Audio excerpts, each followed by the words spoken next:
Hello, everyone, and welcome to the second session of Playstorming for me at this year's Gauntlet Con.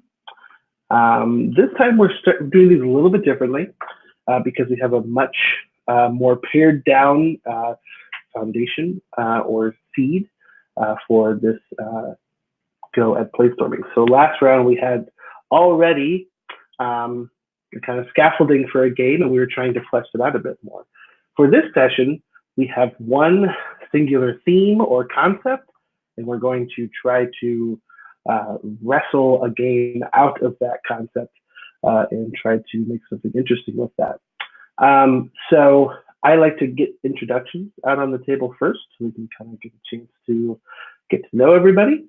I'll start with myself. I'm Michael. I use he, him pronouns. And I have an icebreaker question for everyone. And that one today is, what's your sign? I'm an Aries. And I also think on the Chinese zodiac, I believe I'm a monkey. But I don't really follow those things very closely. So I hope I tell you all that I'm an Aries, that that's not set off any alarm bells in your constellation arrangement. But Keith, how about we go with you next? Tell us a little bit about yourself and how much stock you put into your constellation. Keith, pronouns he, him, educator, gamer, and designer outside of Philadelphia, PA. And I am a Sagittarius, despite thinking I was a Scorpio for a very long time because I thought Scorpions were super cool. And for some reason, Centaur archers were not cool, which is clearly incorrect. But looking at the Sagittarius traits, what I have, I've thought, well, that's just completely wrong. And when I saw this was going to be the icebreaker question, I said, but I remember what was a horse in gate for the Chinese zodiac. And that always seemed to be a little more on the money, especially with the negative characteristics, which knows I'm not just flattering myself looking at the good ones thinking, oh, yeah, they've got my number. So that's a little more on the money, I think. Thanks, Keith. Jim, how about yourself? I'm just going to keep going clockwise around my screen. Yeah, sure. I am Jim Crocker. I've been a gamer for close to 40 years at this point, starting with the original Blue Box Homes D&D set, and then playing for a whole lot of different traditional and indie games. I was lucky enough to spend a number of years owning a game store in the kind of Western Mass enclave where Vincent Baker and Epi Ravachol, Rob Bowl, Josh Newman, all of those folks kind of, were part of that early indie Forge scene and stuff like that. So I've been involved with it for quite a long time.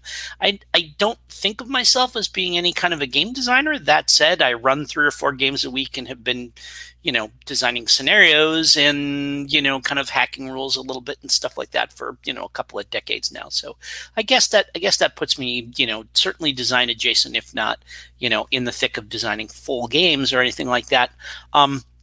Folks that know me from outside the gauntlet probably recognize me because I've been a retailer for many, many years. Like I said, I've owned game stores, and a whole lot of people run into me at conventions all up and down the East Coast where I sell a whole lot of games. Now, I am of the opinion that the Zodiac is one of those things where if it's useful for you, that's cool. But for the most part, I find it to be superstitious nonsense, which my wife assures me is the most Libra trait I could possibly have. So yeah, there we go, I guess. So I'm really looking forward to this. I think it's going to be a lot of fun.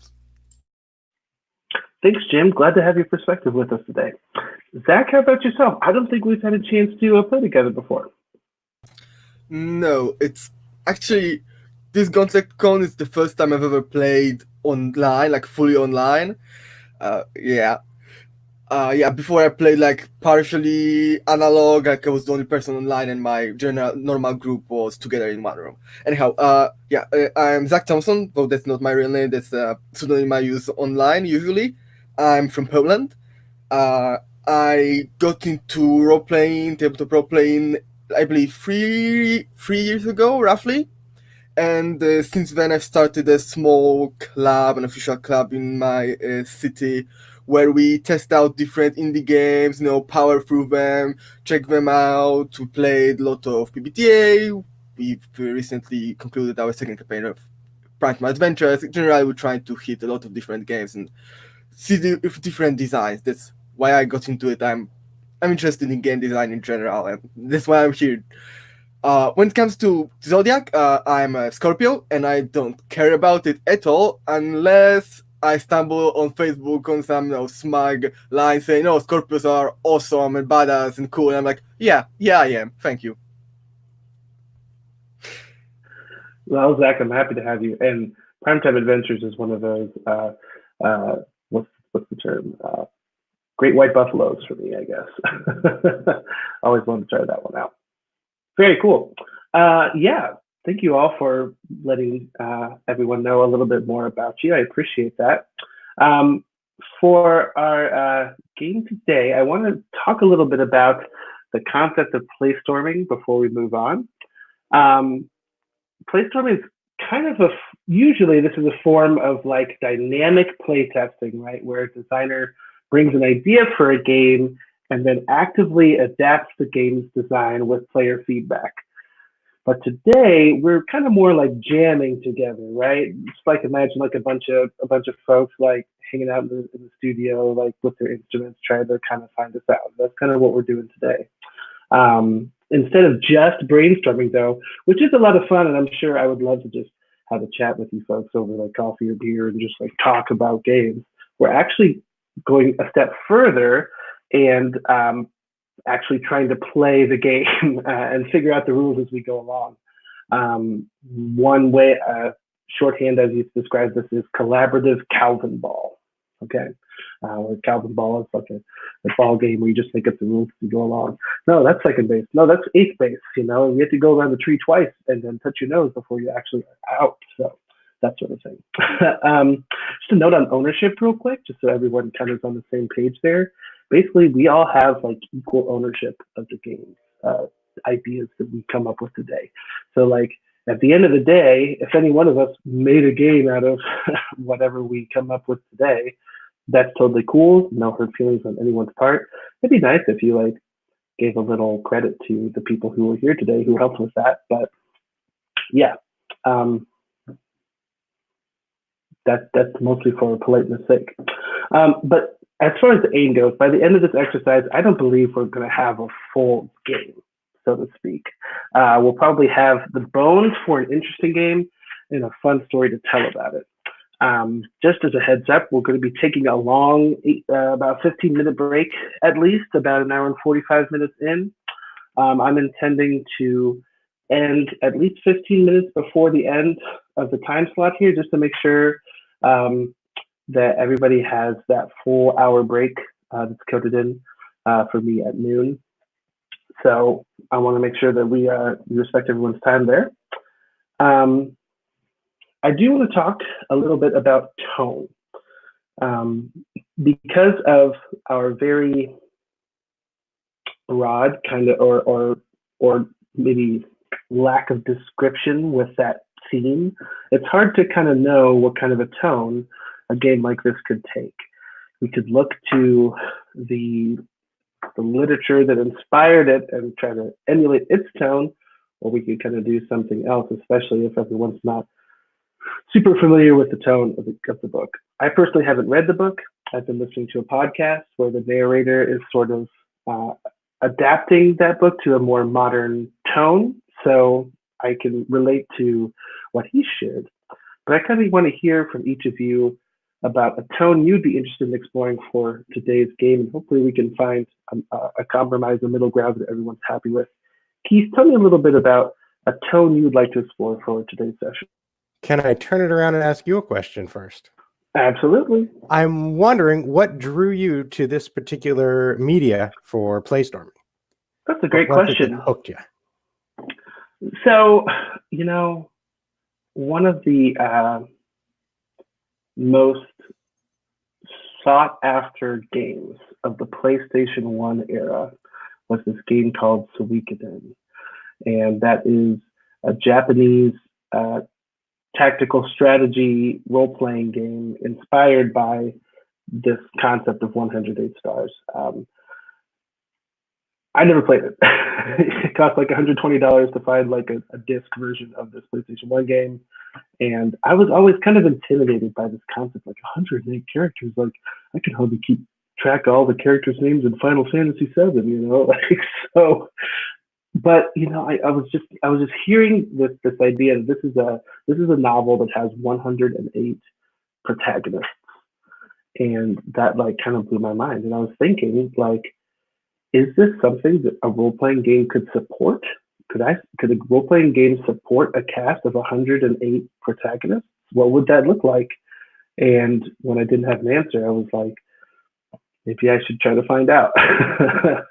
So that's what drew me, is just the pure, possibly intellectual challenge of, can this be accomplished? Cool. Yeah, I did a little research into it. I started listening to the podcast, but there were a lot of them, so I didn't make it very far through, and went through and read a summary. And I think the things that I find interesting are similar to the 108 characters. It's like, it seems that the overarching narrative is more important than the individual characters, and they come and go, and it's more of almost a tide of history kind of thing. And also the supernatural elements seemed really interesting. And that was something that I was hoping to focus on a bit. Jim, how about yourself? I'm not terribly familiar with the actual Suikoden property, but I played a crap ton of all of those PlayStation JRPGs. You know, all the Wild Arms and Breath of Fire and the various Final Fantasies and all that kind of stuff and everything. And so that's a mode that I like, that kind of epic story. I do find fascinating the idea of finding some way to enact, I guess, what we might call troop play.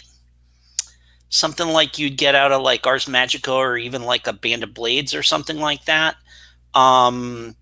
With like persistent characters that we're swapping in and out, and maybe having different people play them at different times and stuff like that, but in service to this kind of overarching narrative, just seems interesting to me.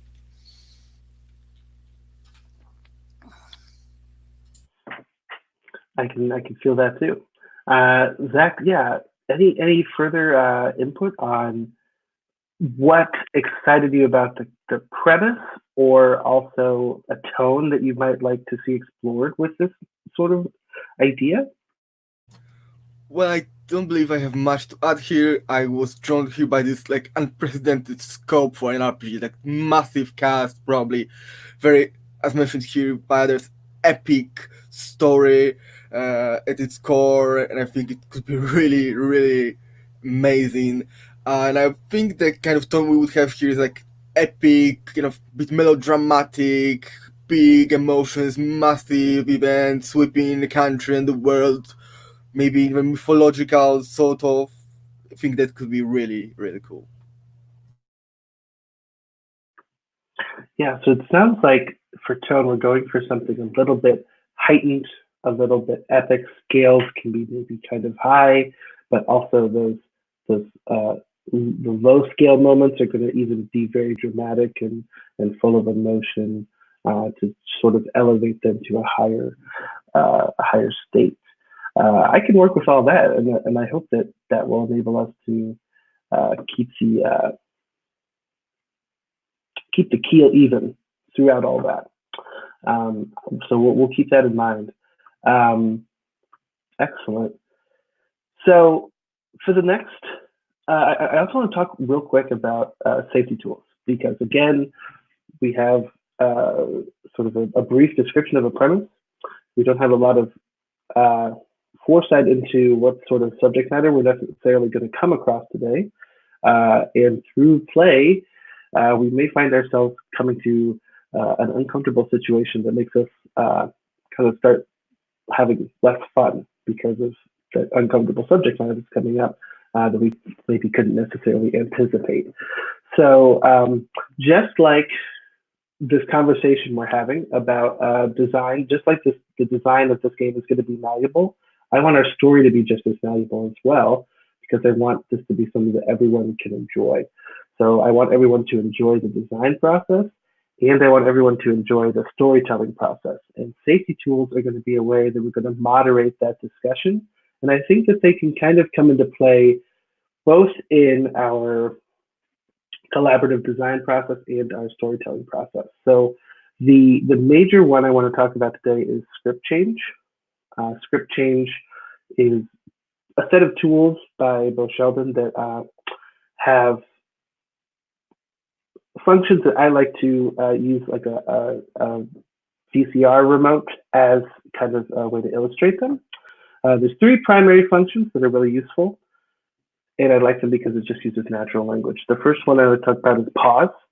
So anytime we're in the discussion, if we need to pause, to take a break, to get our tone back on track, to talk about potentially upsetting subject matter, to you need to go take a walk, you need to leave for whatever reason, that pause is available there so that we can tell each other ahead of time, we're going to respect that. You know, that there will be no judgment for interruption of the design process. Okay, that's totally fine. We can pause at any time to talk about that and slow things down a little bit. We have rewind. So sometimes you get into the story and it just starts going down a path, and you're like, well, let's see where it goes. Maybe we'll find the way out eventually. Eventually, just get into the thick of things. And you're like, this is not where I was hoping this would head. This is feeling uncomfortable. This is feeling stagnant. This is feeling like a dead end. Instead of having to drag ourselves all the way through those brambles, let's just rewind.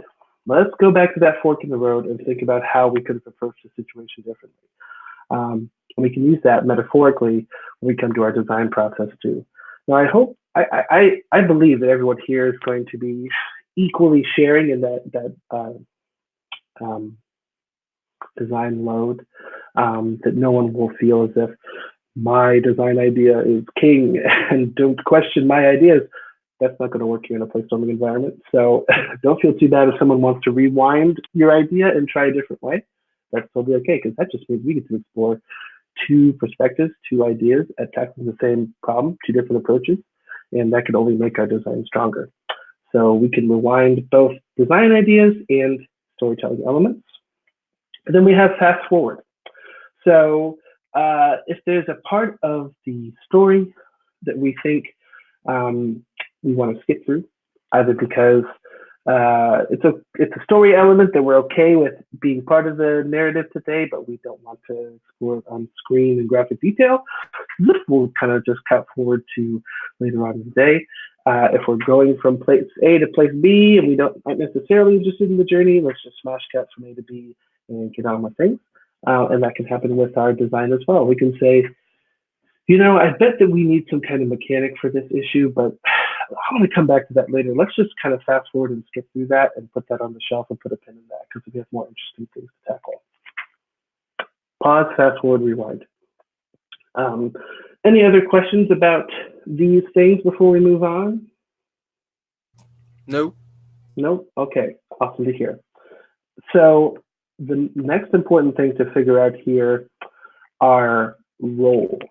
So this is definitely inspired by a blog post that Garrett put up not too long ago on the Gauntlet blog about sharing roles and responsibilities at the table. Oftentimes the GM will be wearing a lot of hats at the table. And by distributing some of those roles, we can share the load as players at the table. And since Playstorming is something that kind of happens on multiple levels and requires, you know, lots of different jobs, splitting up those responsibilities will make this exercise a lot easier. So I have 4 primary roles that we need to have covered today. And that is the director. This is someone who moves the spotlight, moderates the discussion, and GMs if necessary.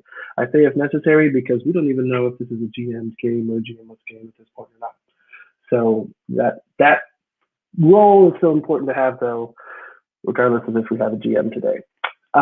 We need a writer. This is someone who is comfortable with having their attention split to another tab where they're typing up the things we discussed today, recording the names of the participants, that sort of thing. That person is a very vital writer role for our exercise today. Then we're going to have the researcher. This is the person who is the official Googler, the game librarian, and also maybe somebody who can help out with the technical side of things. Somebody who can like split their attention between lots of different tabs and ideas and research, and still be able to get back into the game. That's a helpful person to have around. So everybody's not like, oh, well, let's go look that up real quick. The Googler's like, I'm on it. I mean, we call them the researcher, but we call it the Googler.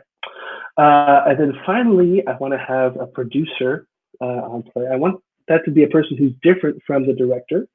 And this is someone who will manage the debrief, who'll do check-ins with each player, and who'll keep an eye on the clock.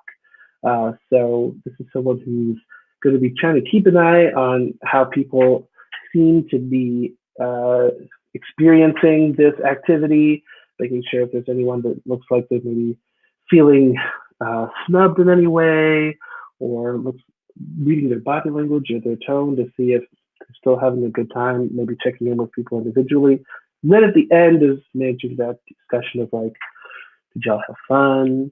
Do you have any feedback? Blah, blah, blah, blah. So what I'm going to do is choose last. So theoretically, I will get the least desirable role as a person facilitating the event. I am happy to do that. I'm still going to go in that same order clockwise. Keith, can you tell us which role you think you would be best suited to? I think either writer or researcher would probably be my strongest. Happy with either one. Jim, you feel a particular way? And yeah, a director produce, I think. If I have to split my attention, it's going to go badly for all involved. Fair enough. Zach? How about Maybe you? not badly, suboptimally. Sure, yeah. Well, I was about to say something very similar, unfortunately. My problem here is that I'm dyslexic, so when I have to type out really fast, it ends with a lot of problems, a lot of typos, and I wanted to be the producer as the disembodied voice here, who can observe others but can't be observed. I think that would be best for me, but I don't know. Totally cool. That's great. Yeah. Okay, thanks. Awesome. Cool. So we'll have Zach produce. We'll have Jim direct. Keith, looking at those again, do you want to research or write? Right, please. I will research them. Very well. Awesome. Glad to have everyone along with us here. Yeah, so does anyone, before we move on to actual play and getting stuff out on the table, anyone need a quick break to get some tea or anything like that? I know we're only 30 minutes in, 10 minutes out of schedule. Way to go, everybody. Need a quick break for anything like that? I'm good. All good? Okay. So I think Jim will be taking it from here pretty shortly. But one thing I want to suggest, and oh no, Keith, is to start with character creation. Because I feel like going through that process of saying what do characters look like, what do we need for them to be unique, is a great way to start actually thinking about play and getting that design process started. So yeah. Give me just a second here. I want to make sure I've got the Playstorming document, or rather the outline as well.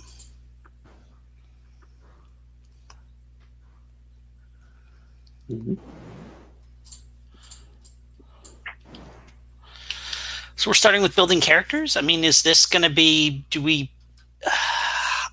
So again, as someone who's not a designer and tends to like do a lot of hacking and messing around with extant designs. I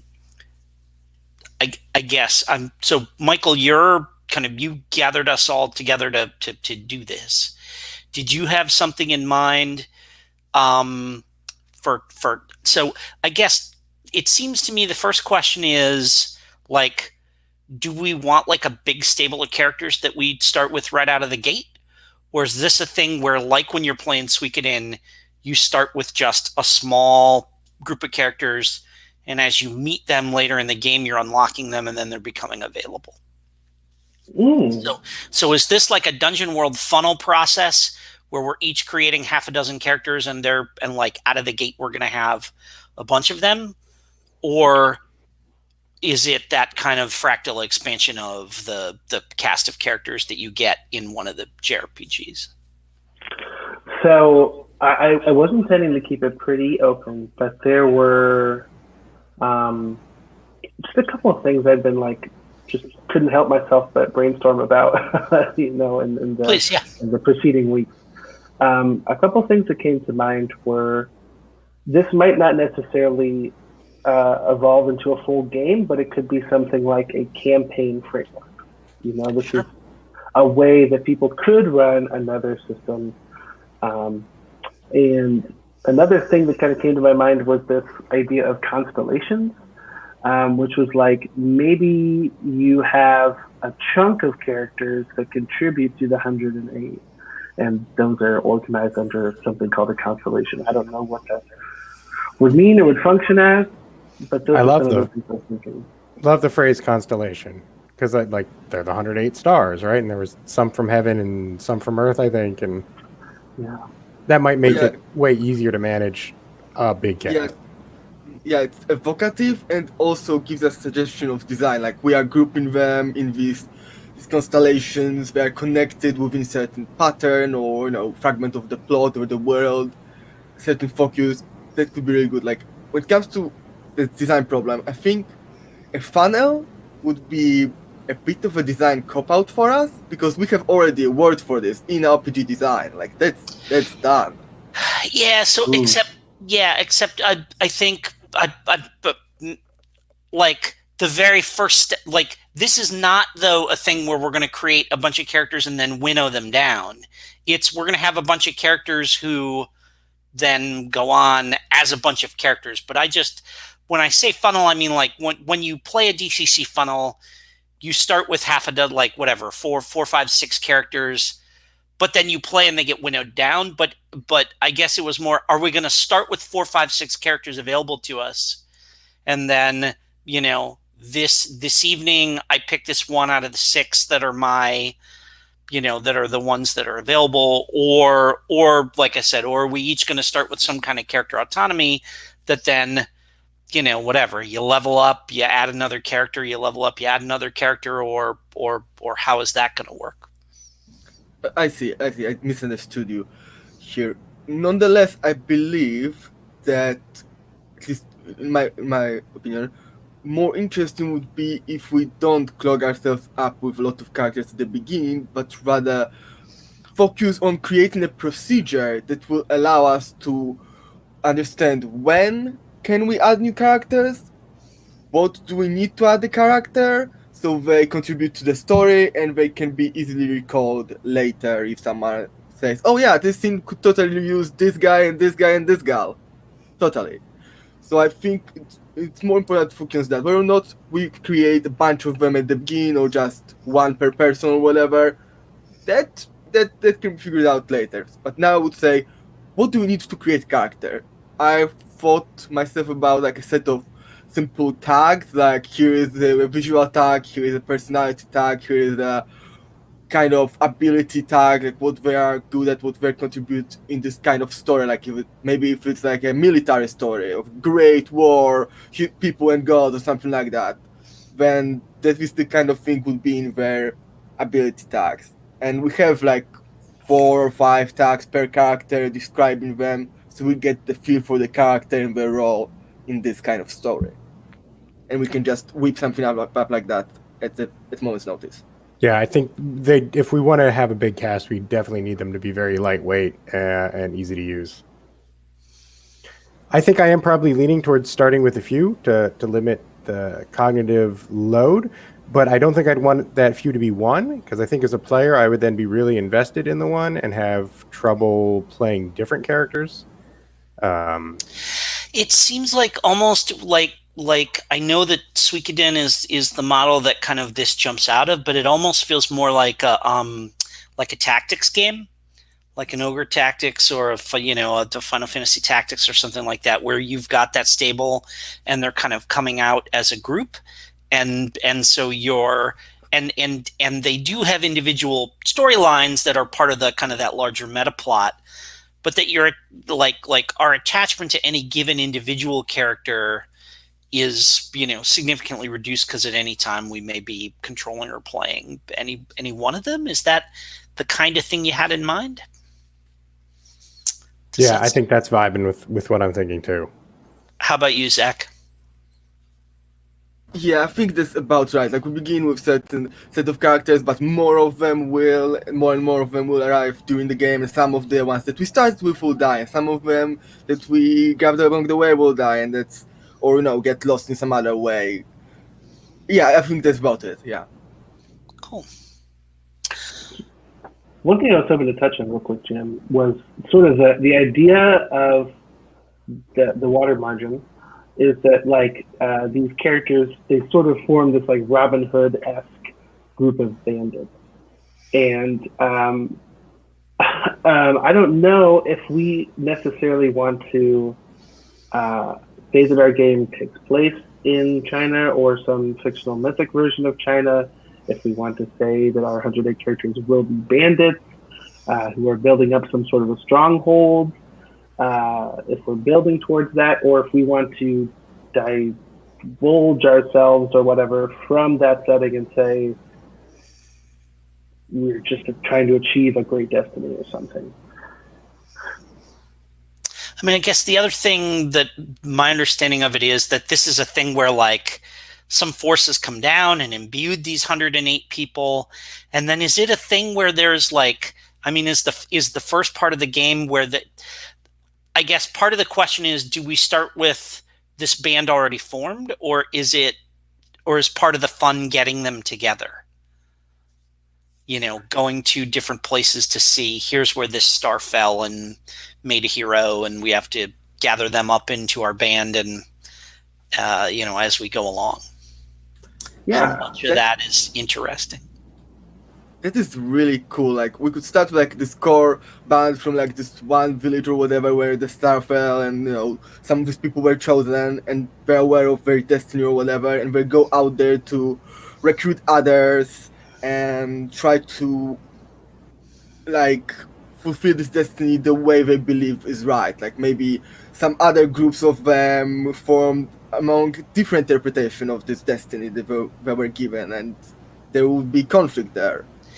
And one of the aspects of these games that some people find formulaic, but that I find very comforting and that I really like, is that it kind of they all kind of start as a bit of a railroad, and you're like in one small spot, and then you learn the game as you play, and then you hit that point where you've learned enough of the game that now, boom, we're going to turn it into a sandbox.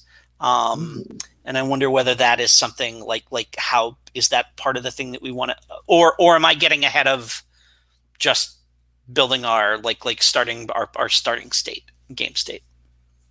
I do like the idea that it's building up to a phase 2, right? That once you reach that magic number of 108, now we're doing something different. But Keith, I was thinking that you're saying, all right, am I going too fast? But I think you got to think, we can't just think about the beginning. We got to think about our end state. Yes, before we know where we're starting. Yeah.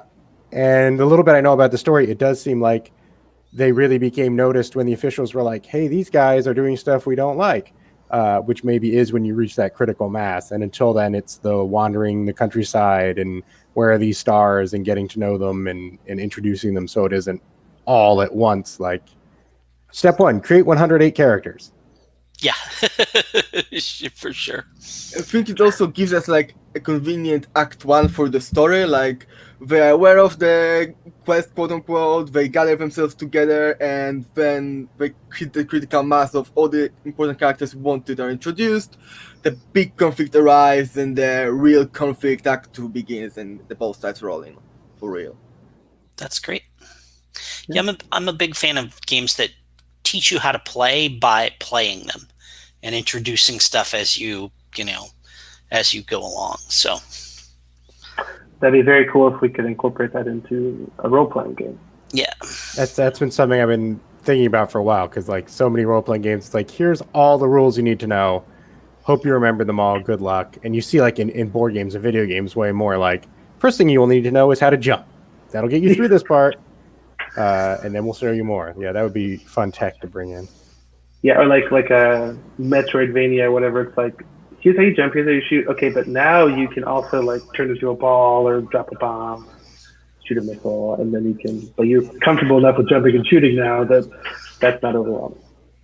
Yeah, something like maybe you spend, like if you had an advancement system here, yeah, and you spend XP on something rather than on characters or whatever, you would spend it on unlocking these additional tools to shape narrative in specific ways, like maybe something like that, you know. That could definitely be something that a lot of RPG games could use. Certainly, it'd be a fun concept for a story game, yeah. sure. So Jim, if you're the GM, right, Mhm. and we're going with that idea for now, we Yeah. might switch that up. If I'm coming to you with a character or with three characters, right? Yeah. What is the bare minimum you'd want to see from them to let you know who I'm playing? I'd want to know, like, I'm gonna want, so I guess let me turn a question back around to you and say, is this a thing where we're gonna have player? How much? What's our level of kind of GM bringing stuff to the table versus player? Players creating contribution, because this seems like a thing where at the beginning we'd have a GM who has a relatively set scenario created or something that the game presents that we're doing that basic stuff on, and if we're going to do the kind of you know um, like typical JRPG zero to hero thing that we've got going on, that is usually going on. Like, I'd want to know, what would we want to know starting out? We'd want to know what's your role, what's your role in your home, like in your village, right? Or castle, or wherever it is that we're starting the game. What like what's your normal life? Um uh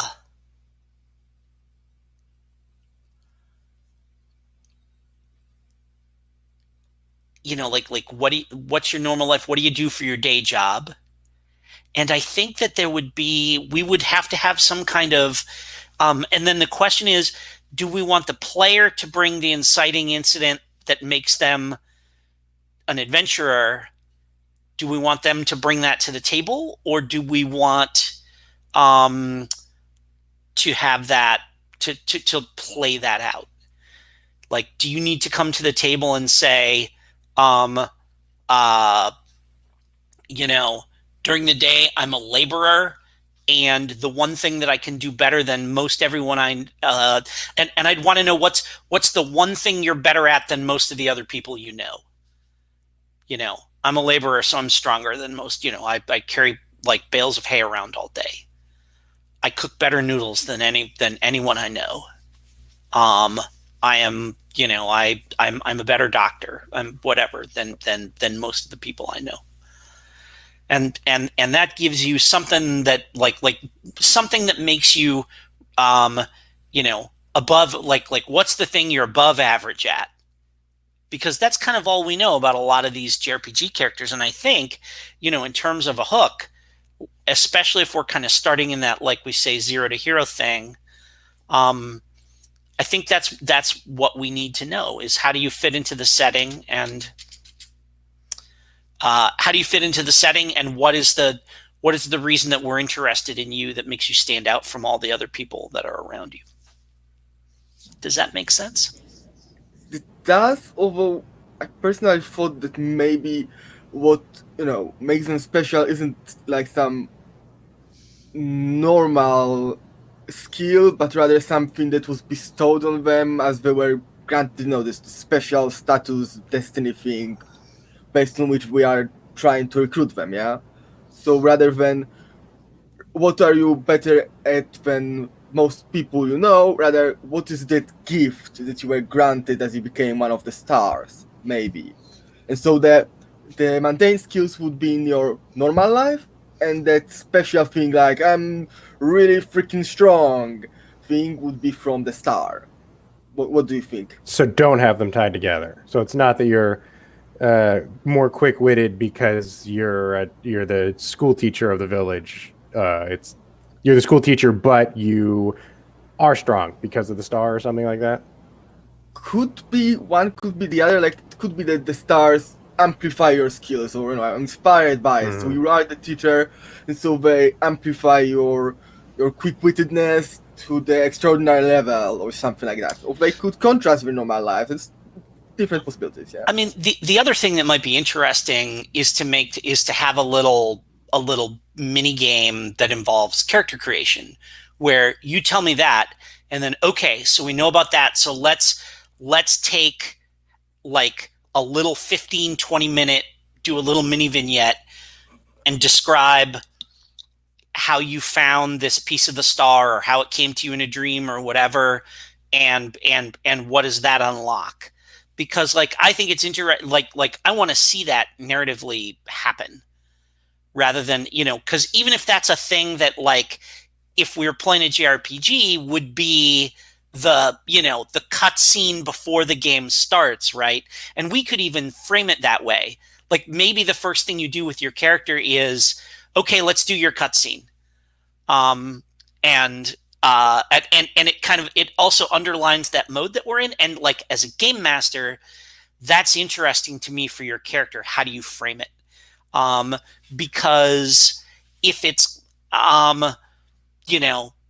because everybody's going to have I kind of like the idea that everyone's going to have a slightly different experience of that.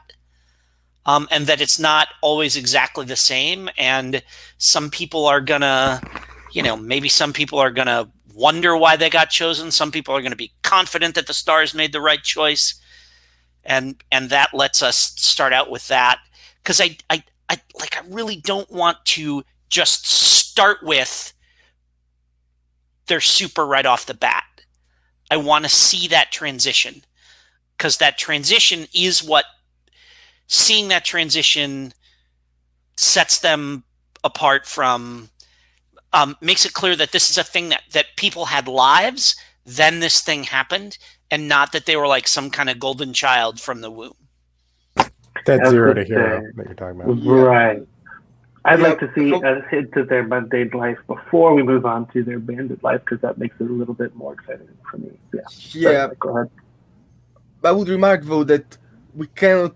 I don't think we could do that for every single character we'll be introducing throughout this game, because there will be a lot of them. We'll be introducing them sometimes on the fly. So I would say that we could show that process of their normal life, then they start, this whole opening cutscene for our first core group, like the 3 characters per player or whatever.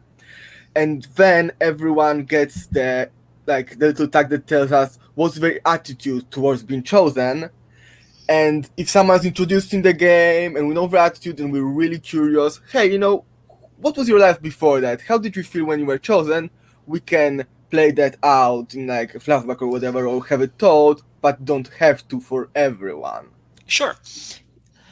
Yeah, because if we do that at the beginning, then we understand that that's the experience that these characters go through, then later on, if we meet characters that have already been through that, we know they had that happen at one point or another. And like you said, especially if we build in a flashback that where there's some kind of current, there's a lot of this going around right now in several games that I play. Band of Blades does this, where you can get currency or or get an advantage in the moment if you do a flashback to how you ended up there. And I like that flashback mechanic because you can introduce a character and you're not on like there's not pressure on you on the spot right that moment to come up with their origin, but we can have them around for a bit and everybody can be percolating, the ideas can be percolating. Oh, I wonder how they got that way. And then when it comes time, someone can go, oh, I've been thinking 3 weeks about this flashback that I want to do for this character. And that's a lot of fun to work it that way. What do you think about it, Keith? I think you kind of brought up something that I was thinking as we were going through it. I realized this seems a lot like talk we might have if we have character monogamy and putting a lot into one character. Like if we even are starting with 2 characters, then everything we're talking about, either we need a separate process for the second character or it gets doubled for times however many players there are. So yeah, I think the slimmer the better and get going and get rolling. But like what do you think that first session looks like if like Michael's playing 2 characters? Is he switching back and forth? Are they in the same village? Are they both waiting for the one recruiter to come through and Zach's in a different village? Are we all in the same village with 6 characters that are interacting? Like just getting off the ground there, I think might inform what those characters are made of and what we see of them before play starts in earnest. So this is where I would step in and say, let's do exactly that. let's do the play part of the storm. I think we're getting ready to sort of transition into that. Yeah, I would suggest that maybe we could divide them between like towns and say these are our constellations. Everyone has one character in a given place, so you don't have to talk to yourself right off the bat, All right, so let's do this then. What do we want a separate document for like keeping track of game stuff, or I can handle that for everybody. Yeah.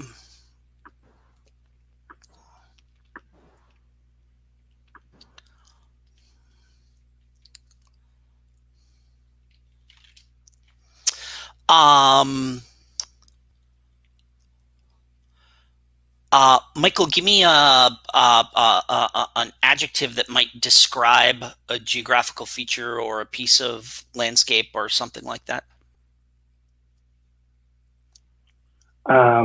Misty. Misty. Keith, give me a geographical feature. Canyon. Misty Canyon. Zach, give me the, something that describes a place where people live, like village, town, city, hamlet, whatever. Let's go with Hamlet. Misty Canyon, Hamlet, that's where our game starts, okay?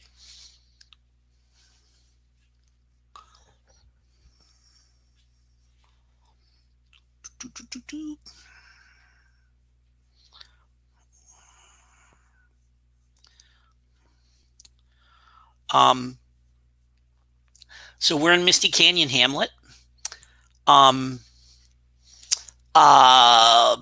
So let's, Michael, what is the, how does the town earn a living?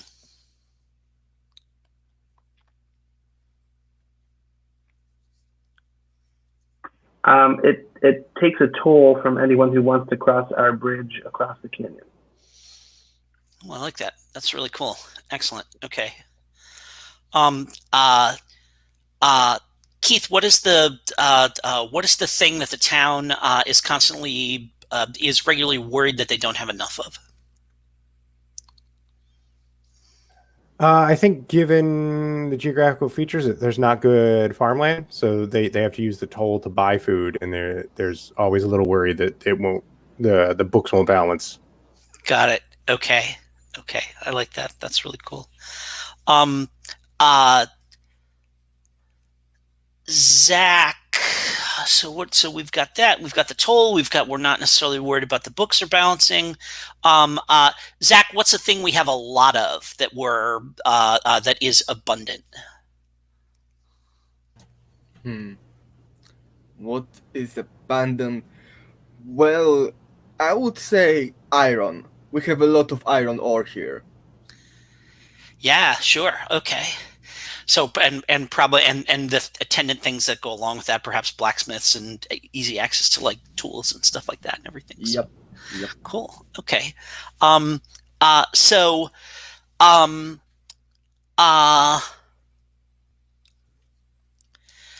Michael, let's why don't you go ahead and let's have you create a character in that same mode that that we do we have any particular, do we want to use any particular naming convention? Do we want to look to any kind of earth culture or anything like that?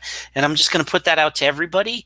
Usually like when I create a setting or something like that, I'll just pull up a list of place names and you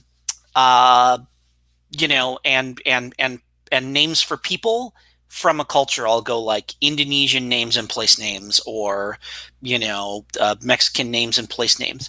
Do we want to do something like that and base it on a particular and so that we have consistent naming, or are we just not going to worry too much about that and kind of do this sort of JRPG kitchen sink, you know, whatever naming thing? I threw a bunch of Chinese random neutral names in the doc, just thinking we could go with that for now. Sure. Okay. So, so we're gonna start with the understanding that we are just playstorming and we're having fun with this. None of us are experts on Chinese language or culture. And we're going to use these as placeholders. And if this were something that we were going to engage in any kind of significant development on, we would absolutely have a cultural consultant, and we'd do some, you know, we'd make sure that we had a sensitivity reading and all that kind of stuff to make sure that we're getting all this stuff right. So we're going to just lay that, we're going to put that on the table for now. And we will use those names. Michael, you're our Googler, right? So why don't you, Keith, if you could shoot Mike the link that you've got, and maybe Mike have another couple of like, you know, things open to help us with that. We can do that.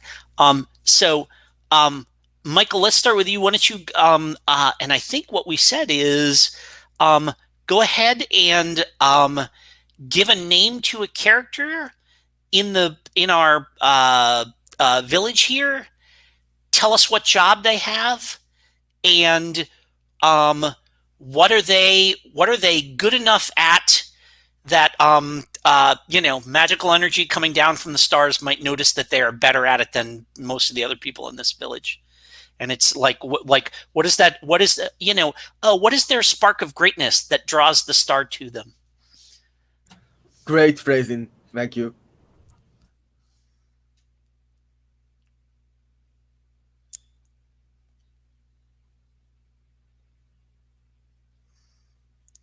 So I'm looking at the Wikipedia entry for Chinese given names and some of the most common ones.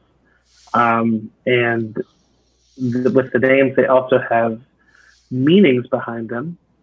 So I'm going to have a character named Min, and they're particularly quick. Okay. And that's the spark that they have. What is their everyday job in the village? I think that Min does maintenance on the bridge. Sure. Okay, great. Keith, why don't you do the same? Tell us, come up with a name. Tell us what the spark of greatness that the stars would recognize in them is, and what's their job that they do in the village? Michael, do you have that link for the meanings? That seems like a fun way to go about it. Yeah, that's kind of cool. I really kind of like gives that. you two things at once. Do we want that in the Playstorming document or the character document? I don't think I see the the character document. Oh, I stuck it in the folder, so you might just need to back up to that. Oh, okay. It's in. I'll drop it here in the chat though, just so it's easy. Oh, okay. Yeah, it just didn't automatically reload.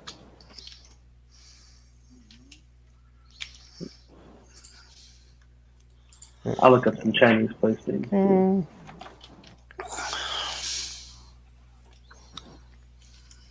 Oh wow, that is. Whew.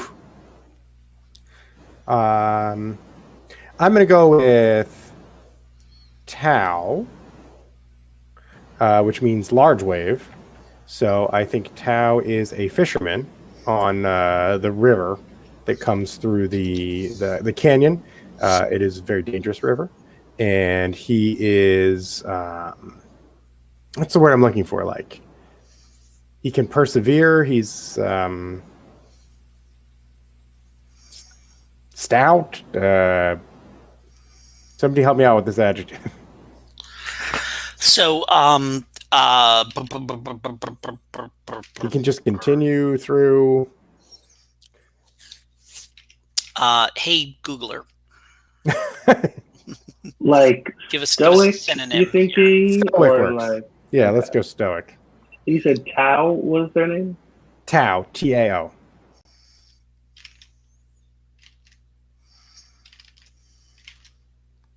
Hardy, is that what you mean?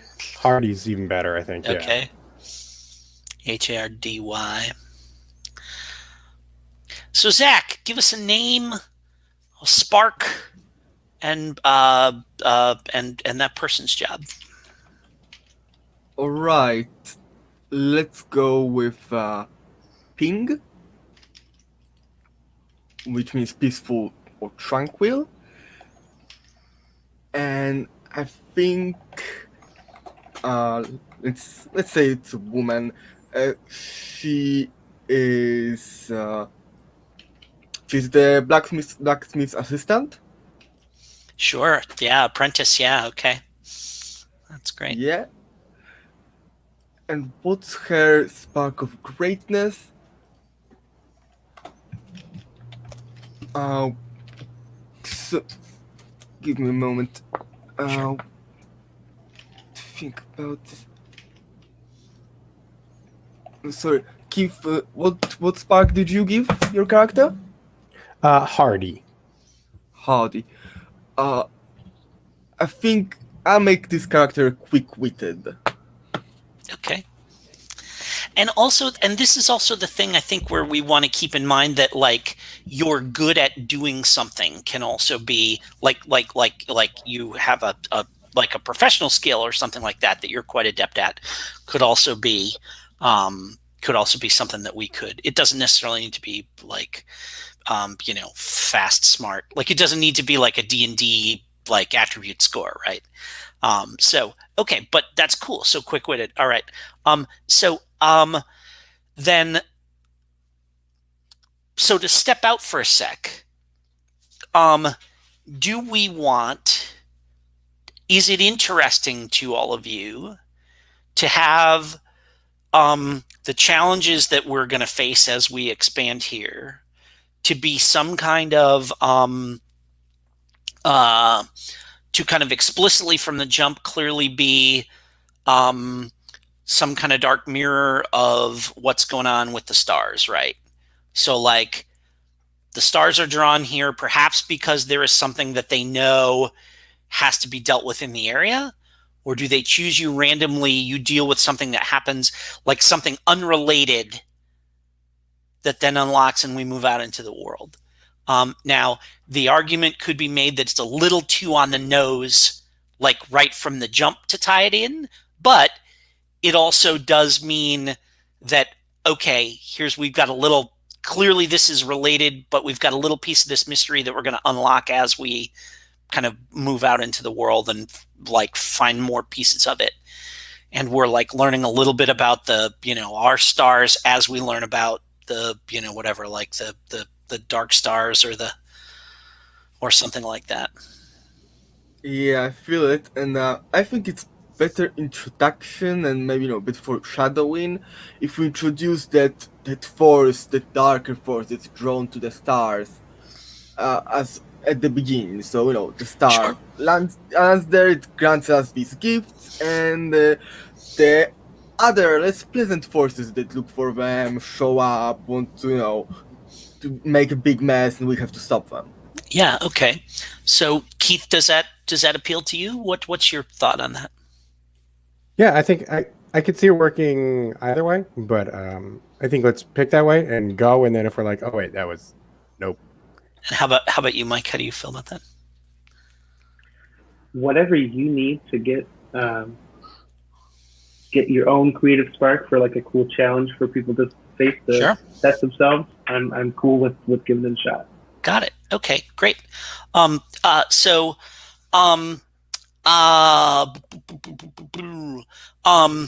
it is night. The village is dark and quiet and stuff like that. And Zach, I'm gonna start with your character. And where do we have our character names here? Character doc. There we go. All right, cool. Let me just. Oh yeah, so I didn't get a chance. It should be ping. I will correct it right here. Let me just pop the character document opening here. Here we go. Okay, cool. All right.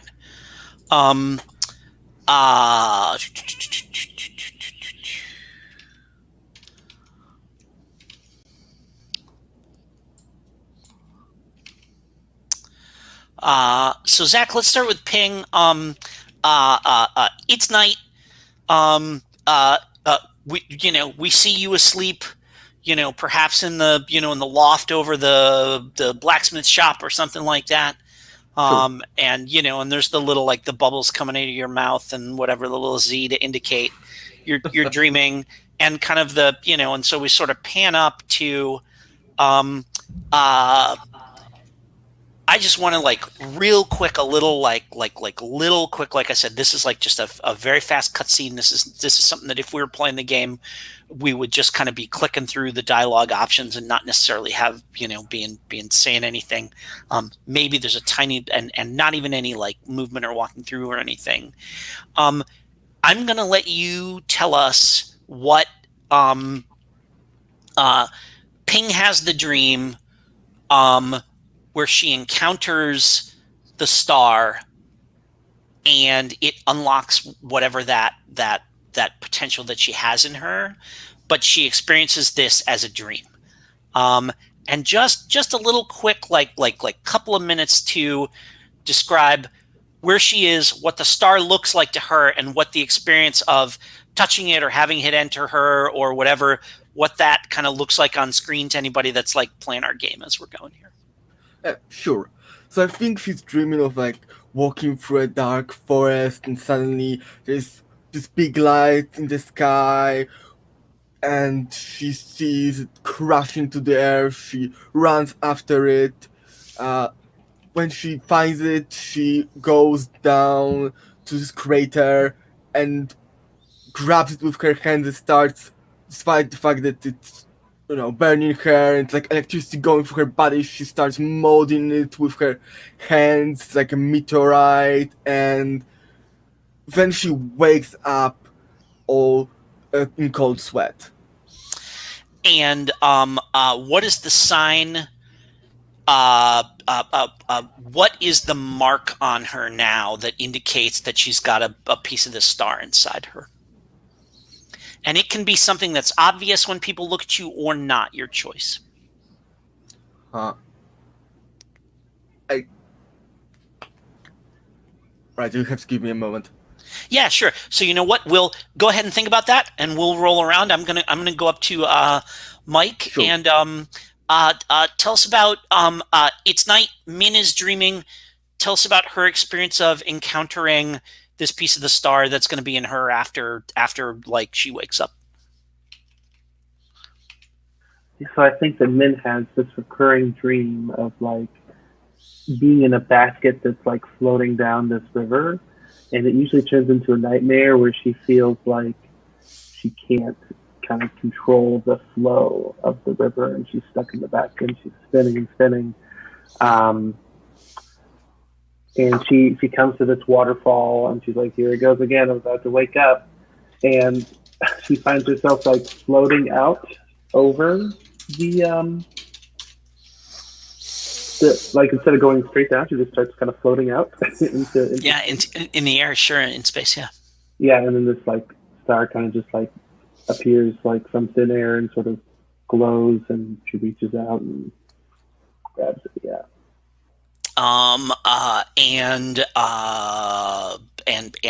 And we kind of we move away from that. And Keith, how about Dow? So Dow was out fishing really late because the weather was supposed to turn and the next day would be useless to him. So he's just kind of decided to bunk under his boat, and he's having a dream. Like, it's one of those things where you're doing something all day and you dream about it at night. Really mundane fishing on the river, which is maybe not so mundane because it's a rather dangerous river. But then he realizes the canyon walls are getting wider and wider and wider, and he's out on the open ocean where he's never been sailing before, hopelessly lost in the tossing seas. He's given himself up, that there's no way he's going to survive, and he sees the equivalent of the North Star leading him back to the village. He follows it, and the dream leads into waking, and he realizes that he is staring up at the sky at this star. And the physical manifestation of that is there is like a spot in his eye outside of the colored area that reflects where he saw the star. All right. So I'm going to step out just for a moment and say, if I were writing this up and giving GM advice, I would say take notes about how people describe where they see the star and have those be locations that show up later in the game, right? So at some point later in the game, I'd make sure that you guys ended up in a forest that was eerily reminiscent of the one you had in your dream, and you'd find yourself in the open ocean, and there'd be a waterfall and stuff like this, and to kind of sort of try and do a callback to that as part of the procedure for the game master, right? So like I've jotted that down, and that's maybe a little longer term thing, but that's like, I kind of really like that, where you take stuff that the players give you and use it as, as feeders for later on. So I'll note that. So I think we could. I'm sorry. I think we could also take some significance in whether or not someone looks at the star in the sky or whether or not it falls, because there are two different states that might imply something different, like maybe different destiny or something. That's really interesting. It's one potential hook, like not necessary, but sure, yeah. Like I do want to. So that's something that the game master could keep in mind, but I would want to avoid a thing where, like, anybody that's read the game knows, well, if I narrate my star as having fallen, then this is going to be, later on, that means I'll get this or not. Or, but the flip side of that is to say, if you're looking for this, then try and work your star falling into Earth. If this is the kind of story you're interested in, you can, have it be in the sky, whatever, something like that. But I do like that's interesting. I'll have to think about that. That's kind of, But I like, in a lot of these JRPG games, the stuff that happens early in the game is hints at, what you're going to be seeing later on, and trying to work some of that in was something that I had in mind here. So yeah. I mean, they do begin, kind of slow, so they need the strong foreshadow in the beginning to keep you hooked till when it becomes relevant. Yeah. Okay, so so we've got what do we've got?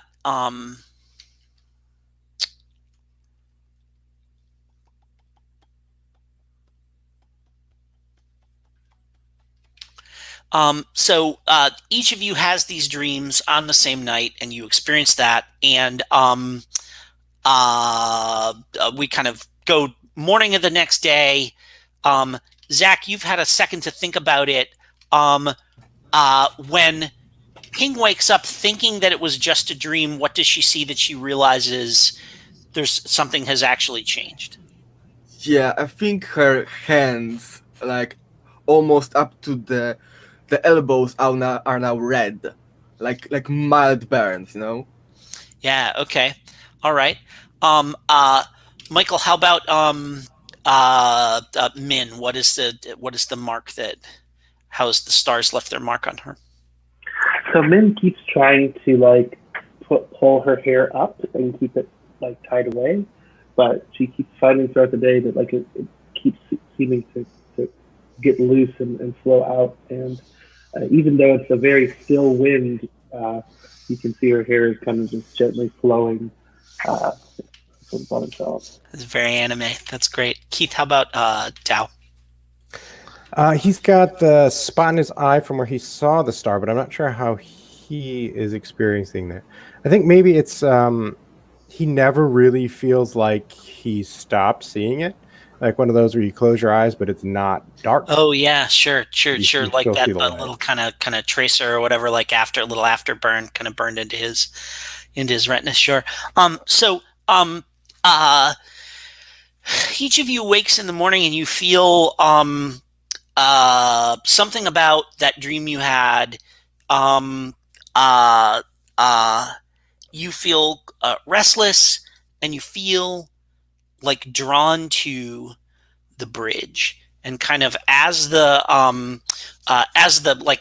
first rays of the sun are just kind of peeking down through the canyon, right, and a chunk of the like just the tops of the houses of the village are in sun, but everything else is in shadow, and it's kind of cool and misty and stuff like that. We're going to find the three of you have been drawn together to the bridge.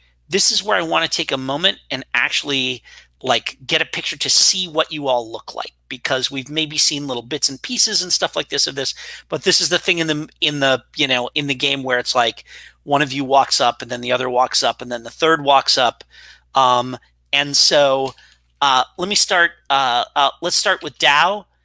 Tell us, like, what does Dao look like? How are they dressed as they're walking up to the bridge? Just having felt like there's something important that I need to do, and kind of just drawn to the bridge. Did you say this is the next morning? Yep. Mm-hmm. Okay. After you've had that dream. It's like I think he hasn't been home at all. He's wearing his very practical fishing clothes, like very simple cut, rugged clothing. He is older. I'm not sure what the exact age would be, but clear that he's lived a bit, has wrinkles on his face, practical hat that has probably been patched, maybe like a Ship of Theseus kind of thing, where it's like more patching than hat at this point. Mm-hmm. And just has like a laborer's stance, wide feet, wide shoulders. Like he's not ready for the world to move him. He wants to move the world instead. Sure. So you've got one slot for what you're wearing. How would you describe the garment that you're wearing right now? Patched. So patched what?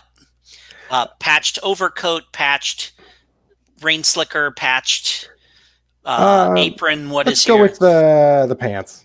Okay. So patched trousers. So your like thing you can wear slot has patched trousers in it. And you're carrying something that you do to do your job. That's your tool inventory slot. What is it that you're carrying?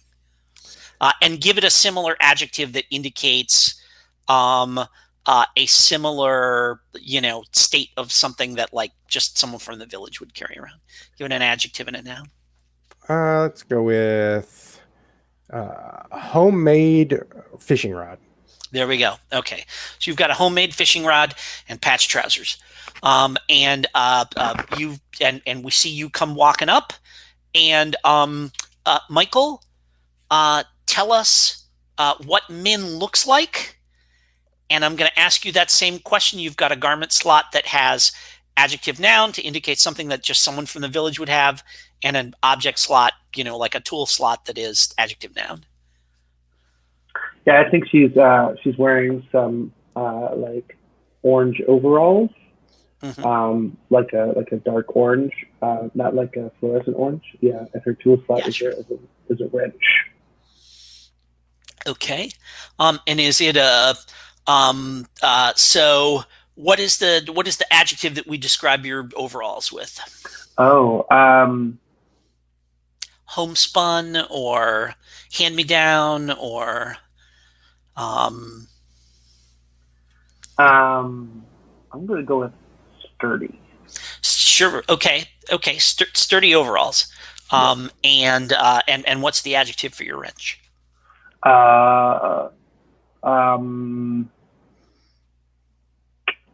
yeah, that's like,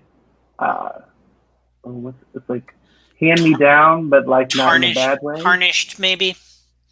Like when you get the family sword, it's like a big deal. This is the family wrench, so Okay, so you've got an heirloom wrench, right? Okay, heirloom all wrench. right, There you yeah, go. there you Yeah. go. Okay, and what is her like? What does she look like? What's her age and stuff like that? Yeah, I think she's like a young adult, probably like 20s. Okay, and she comes walking up. Zach, I'm going to ask you the same thing about Ping. Tell us what she looks like, and you've got you've got a garment and an object that you're carrying with you. Sure. So she keeps her hair very short, like unusually short for this area, and she's wearing simple garments that are like kind of covered in places with ash and soot, stuff like that. Yeah, from her work.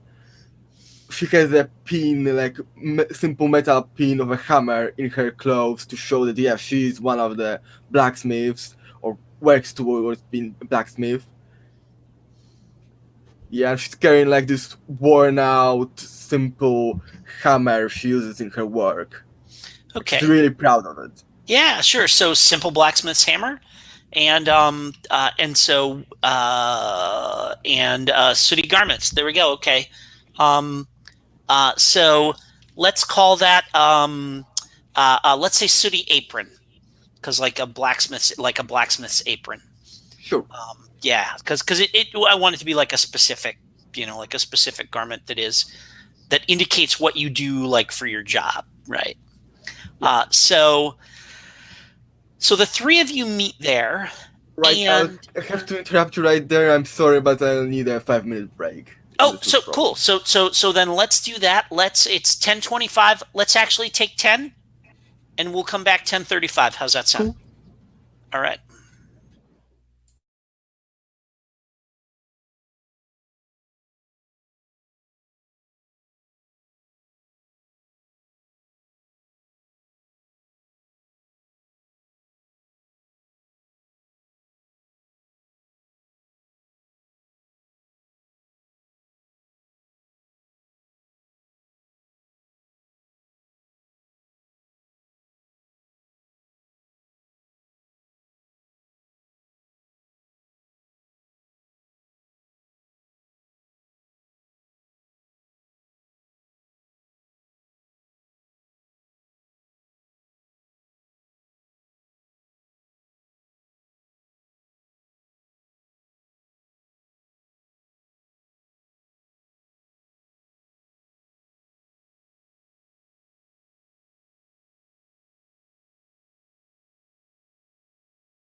Keith, how you feeling so far? Good. Overwhelmed a little bit. I did hear it once described as like building the bicycle while you're riding it, and I feel like I was thinking about it while using the restroom and such, and like need to not fall into, I think, well-worn patterns where I'm just sort of like, oh, this is just like game X, so we're just going to do this. Like, no, wait, we're making up our own game. I don't want to fall back on the muscle memory and be like, oh. Yeah, I think that's something that we should be, conscious of, not like go, oh yeah, I think it's happening, now we'll add like a D&D style conflict resolution or something. No, it's our game, we can do whatever. Maybe a certain player gets the turn to dictate what's going on or something like that. It's our game, our play space. We might fall into something convenient and well-known, but we don't have to. Just be conscious of that. Absolutely. Yeah, one thing I was thinking about was like, I'm just trying to think of it as an analogy, like, as opposed to these characters being characters like in many other RPGs, are these characters more like stats in a different game? Like you have plus min, as opposed to her having her own entire backstory and set of attributes? Or is it like Dow is a move that you have, and when you are being pelted with rain and thunder and you use your Dow ability because he's hardy, and that is how your constellation of characters gets through that?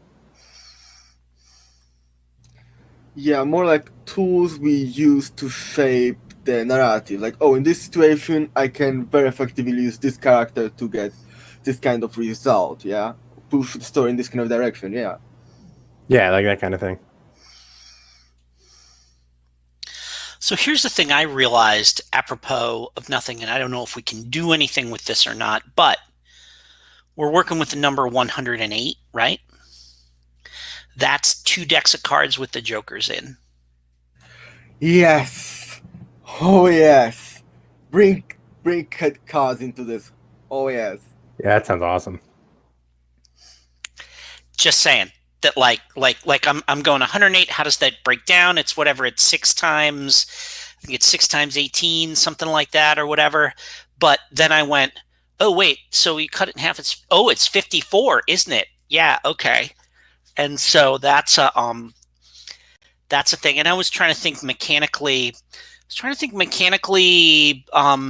Do we want something that is going to replicate something that feels like? I mean, like, do we care? I have been kind of coming at this with trying to make something, to produce something that has some like console JRPG, like classic PlayStation flavor, kind of infusing it thus far, kind of as we go along. And I mean, I don't know how much do we want to, the thing that I was thinking about as I was doing the dishes during our break was like a big part of these games and a big part of the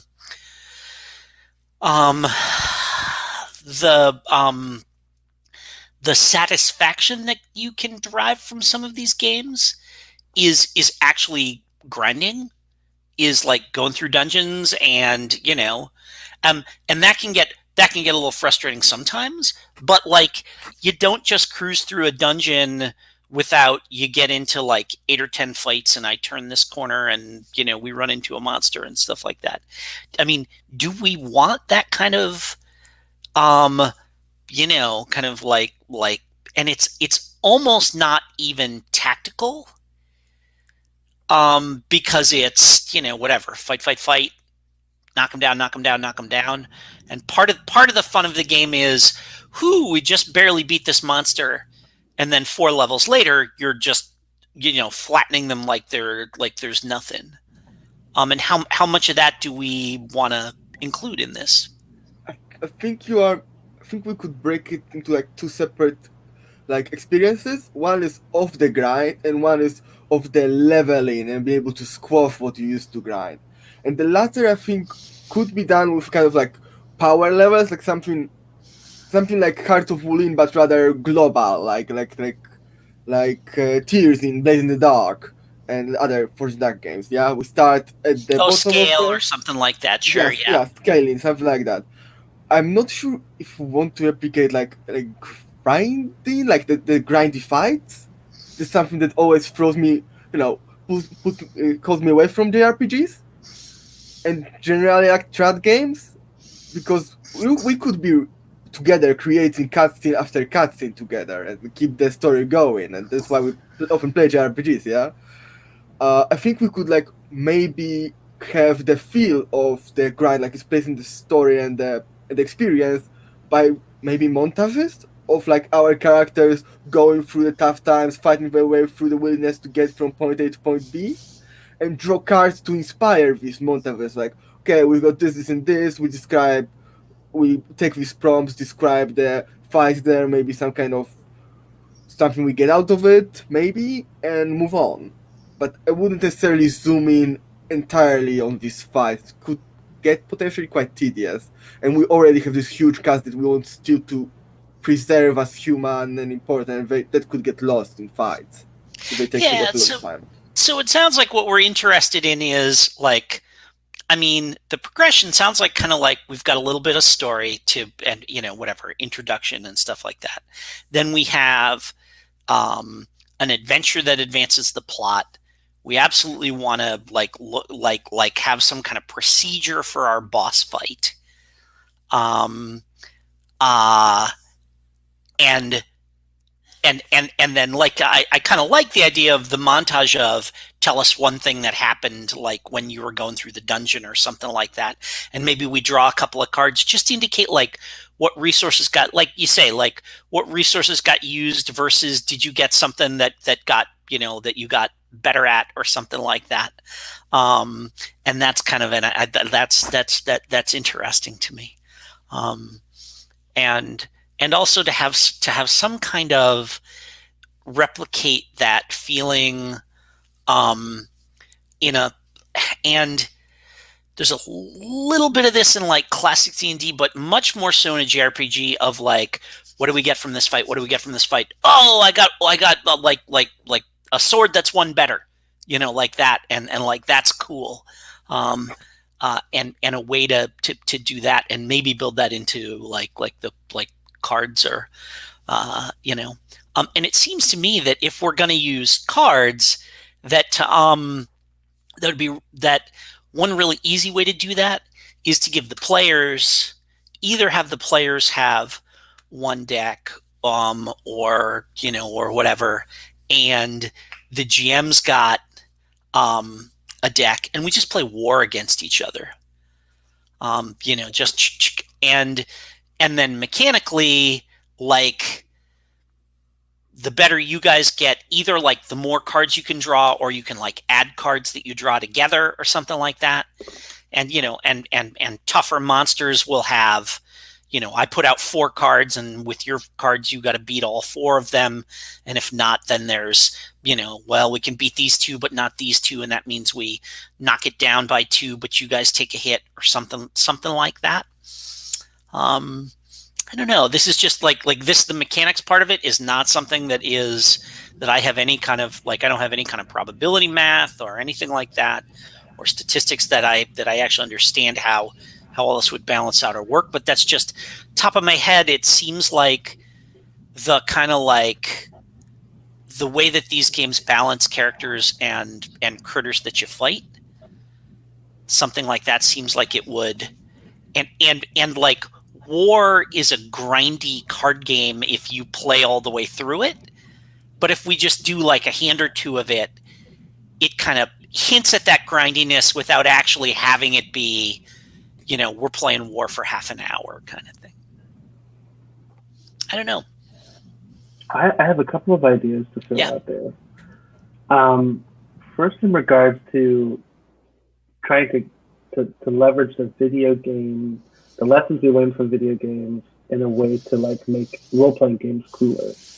One thing I like about some of these classic JRPG games is that like you start off like you're like grinding through the forest, like you said, right? And you kind of have to trudge along, but at a certain point you unlock the airship, and it's like we just zoomed. Oh, you already got the overland flavor. Let's just zoom over, to wherever you want to go, right? Or like, you get the flight ability in Pokemon. You're just like, it was fun wandering through the trails, but now I have a different objective, and so we just focus on different things differently. And I like the idea that our game could, like, as we reach certain thresholds, like, change a little bit. Like you mentioned, like, at a certain point it becomes a sandbox instead of like more linear and railroady. So I would like to see something like that.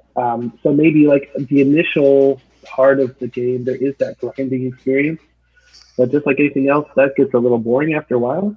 And so right when it starts to get boring, we have a way that like it transitions and we handle things differently.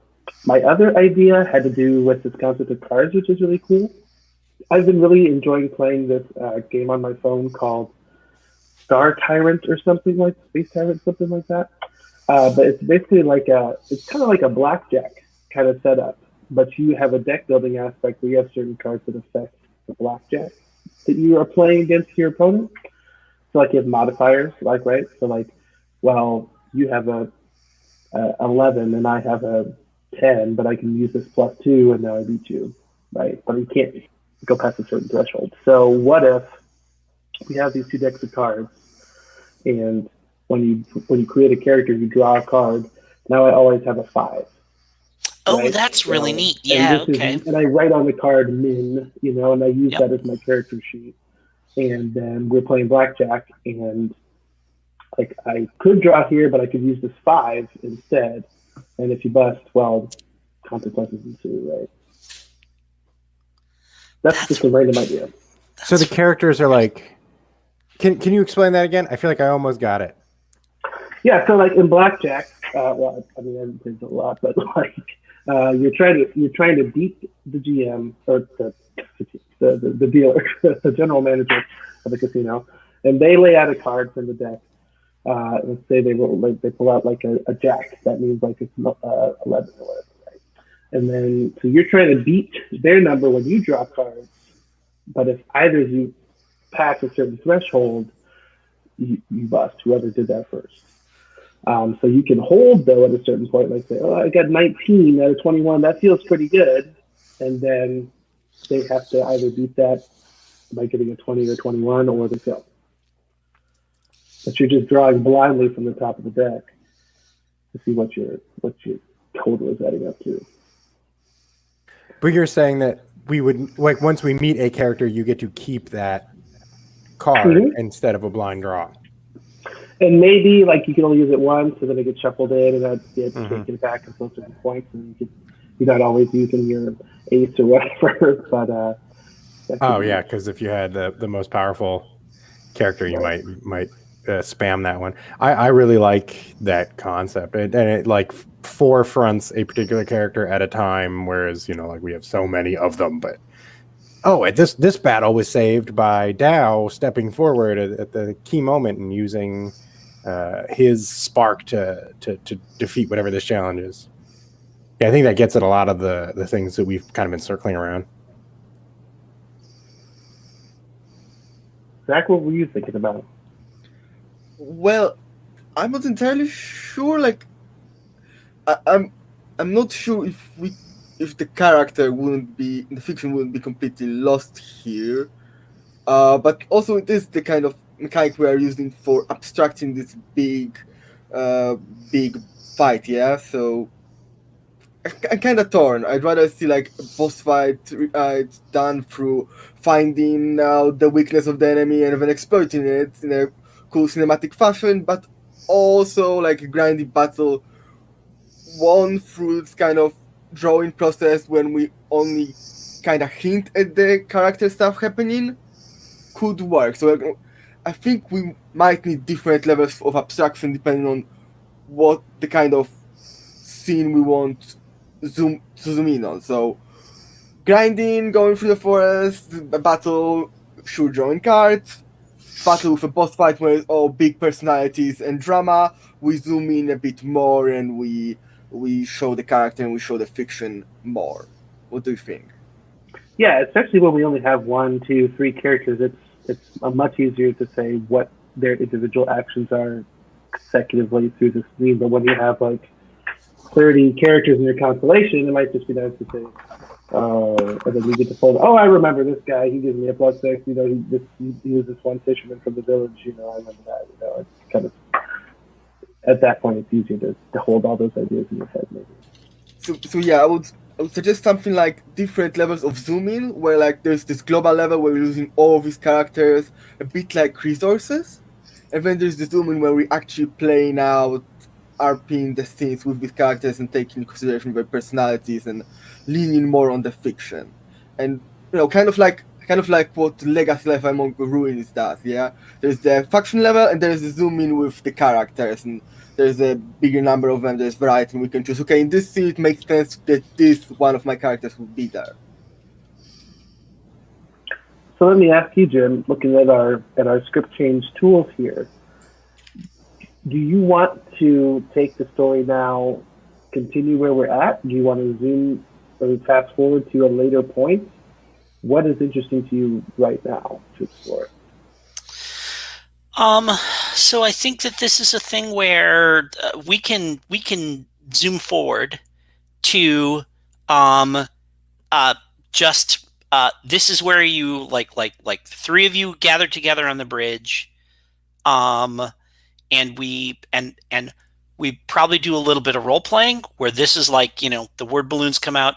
I don't know what happened. I just got called here, and I would, you know, maybe do a little bit of free play role playing, right? To kind of establish who you are and meet each other and maybe ask you questions. How do you know each other from the village or whatever, something like that? What do you think of this person? And then I wonder why we're here. And then the badly hurt caravan guard stumbles, you know, we see them enter the screen on the other side of the bridge, kind of like stumbling, you know, using their broken spear as like to, you know, to hold them up. And they come and say that the food shipment for the village got ambushed by bandits or something like that. You know, whatever, got ambushed by bandits, and you know, they need and they need help getting it back. And so it falls to you to go do that. And we can fast forward to whatever, going down the road, something like that, and you know, and we kind of get to the very obvious thing where, like, you know, that kind of windy mountain road is there, and the ox carts that had the food in them are flipped over, blocking the road so that you can't go any further up the road. And there's an opening to the bandit cave, and you know, whatever, maybe you investigate a little bit or something like that. And so we would get to the kind of like you grind through the caves to get to the bandit boss, right? So let's talk mechanically about what the little kind of mini grind through the caves would be. And I feel like the thing that makes sense is to have kind of one encounter per player, right? And to say, tell us one of the like things you get into in the cave, and you know, like what is one of the and to do some of the what is the game that I just did it yesterday in a game that I play in Die, the game that does the one player presents a problem, the next player solves it kind of thing. Like, I feel like that is a thing that I think it's a fellowship thing.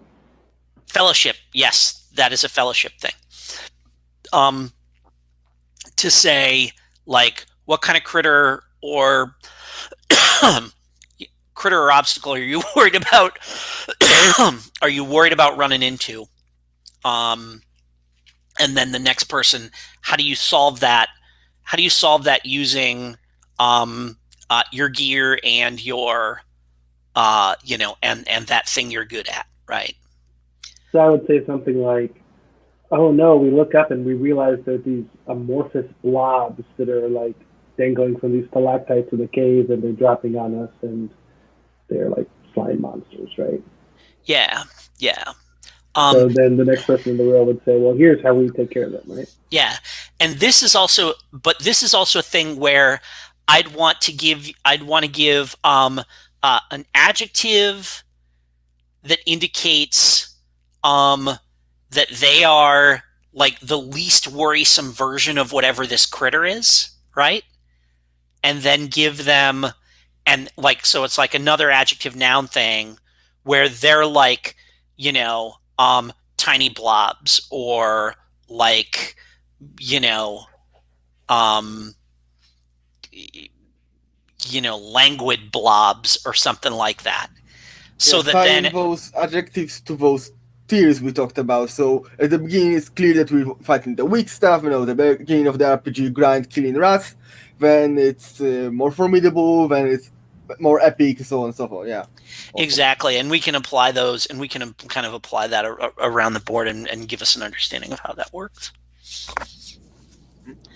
Any comments, Keith? You rolling with this? Yeah, I'm with you. So here's the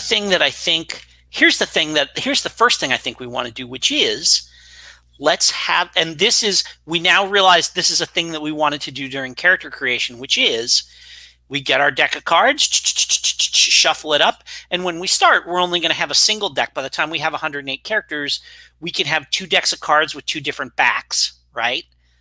But when we start, we're going to have a single deck of cards that includes the jokers, and we'd have each of you draw.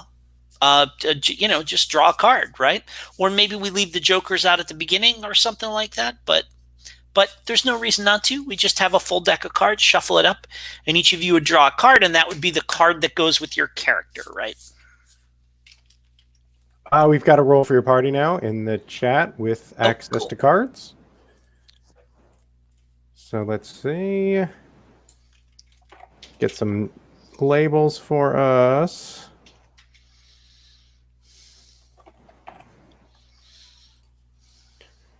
And Zach, have you had any practice with Roll for Your Party yet? I have used it during a single game this Gauntlet Con, but I don't know how to draw cards in it. I've only used it for rolling dice. Cool. So what you're going to do, you see that top row towards the center, you're going to see a box for tokens and then a box for cards. You just put one card in like you would for one die, and then you hit submit, and it should lay that out for you. I just drew a 3 of spades for Min. Go ahead and give that a shot and see if that works for you. Cool, I see it. Ping is the 10 of hearts. Oh, I accidentally reshuffled, but now I'm a 7.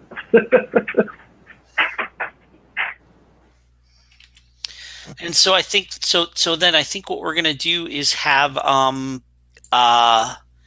so I think we definitely don't want a situation where 10, Jack, Queen, and King are all worth 10, because that skews everything radically, right? So we would do the King 10, Jack 11, Queen 12, King 13, right? Like that. And I think aces would be 1, right? Can swing either way by 1. We'll just indicate that that's, we'll just write that into the rules. So if we do so I feel like the grind should have something other than just narratively. So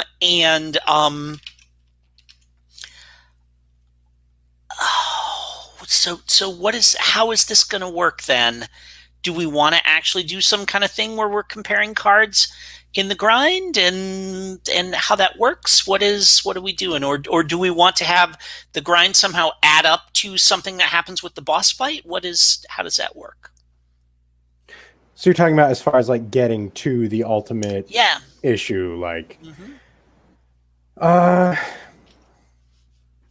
maybe like for this like initial kind of phase where it's about the grind, maybe it's about trying to get to a certain sum, just like a larger sum, like, oh, we got to get to 50, so we got to grind through cards here.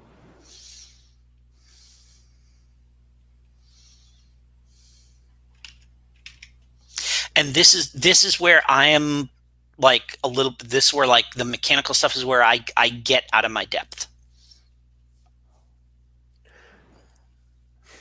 Because we want the cards to have narrative functions and not just be draw cards till you get 50. Like, okay, I can do that, but it's not going to be fun. What does it mean? And a lot of times with cards, you'll have the tables that mean like a 10 is joyous occasion and a spade is earth, and then you have to use your oracular combination, figure out what that means. I am not hugely interested in doing a whole pile of like tarot style interpretation of the cards. Yeah, I don't want to. Even if I did want to do that, I wouldn't want to set it up now. But we do want the cards to have some kind of meaning. Like I was maybe thinking the boss fight idea, but like the blind draw could be one of the stars we haven't seen is doing something to help you, and you work that into the narration. Whereas the cards we have, we know who they are and we can say what they're doing, but that could be one of the ways that we meet new characters. And the grind part could just be strictly narrative. Where, whatever, or the grind could be where you're accumulating the cards that you're eventually going to use in the boss fight.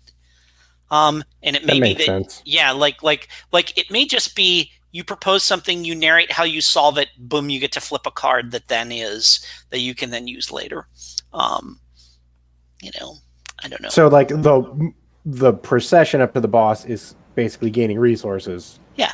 For the boss. Yeah. Yeah, and I think that ties into a theme that we've come across a lot as like having different phases of this game and playing in different ways at different times. Yeah, and I think that and the other thing to do is if we want to reflect that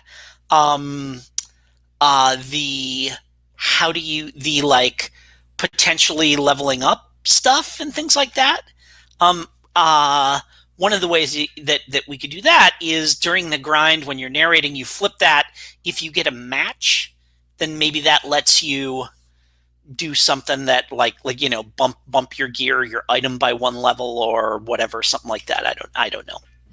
Yeah, because that's something that we haven't spoken about. Like, what's the gear? Like, I was personally thinking about like abstracting our gear and resources into like pools that each player has. Like, okay, my weapons are this value, my some tools or other stuff this value, and so on, and we can draw on these pools, then lose them and gain them through the grind, and then maybe spend them during the some other phases to gain some kind of fictional advantage, like in Blaze, where you spend like points in your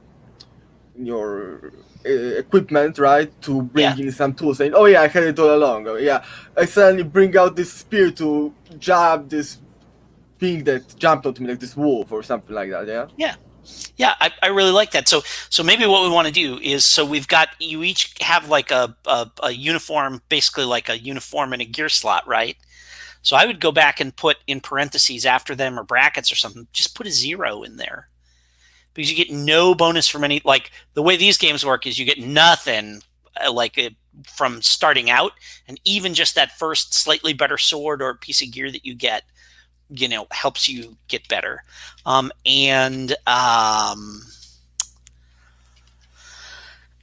so what does that, and as those things level up, what do? Do they give you an extra draw? Do they let you replace a card in that spread or something like that? What do we, because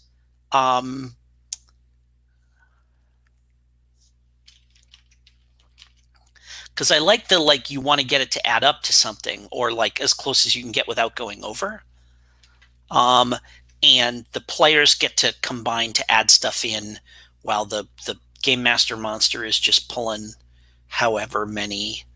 And one of the cool things about maybe something like if it's like Black Dark, yeah, we want to get higher than the game master, but not break the ceiling. Then the equipment could let you, okay, you can now draw up to, let's have 4th level hammer, up to 4, and it's your decision when to stop. Yeah? Something like that? If the hammer is useful to you in this situation, you describe the fiction first, and if you do it, and you can use the bonus. Sure. And that also lets us play into the things that these games do of like ice weapons versus fire creatures, bonus card, or like if they've got defense they can ignore a card, stuff like that. But that's a little later in the game that we can mess around with all this stuff. So so then I guess the question, so kind of we can kind of work on exactly how it's going to work. We can think about that. What is this a situation where like if you blow it, everybody's dead, and we narrate how you restart from a save and go back in? Do you have to go back through the dungeon, or do you redo the boss fight, or is this because one of the or like I guess the other thing we said is that we can have characters die as part of this, right? Or do we want to hold that till later when after we've leveled up and we've got that stable of characters? I would suggest something. Or right, finish, please. Yeah, go ahead.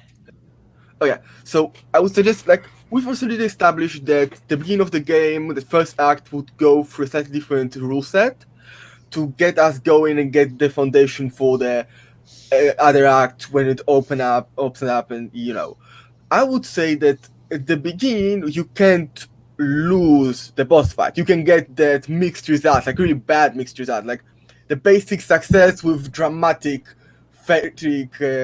problem in Blade, where you get really messed up, but you push through this, you kill this boss.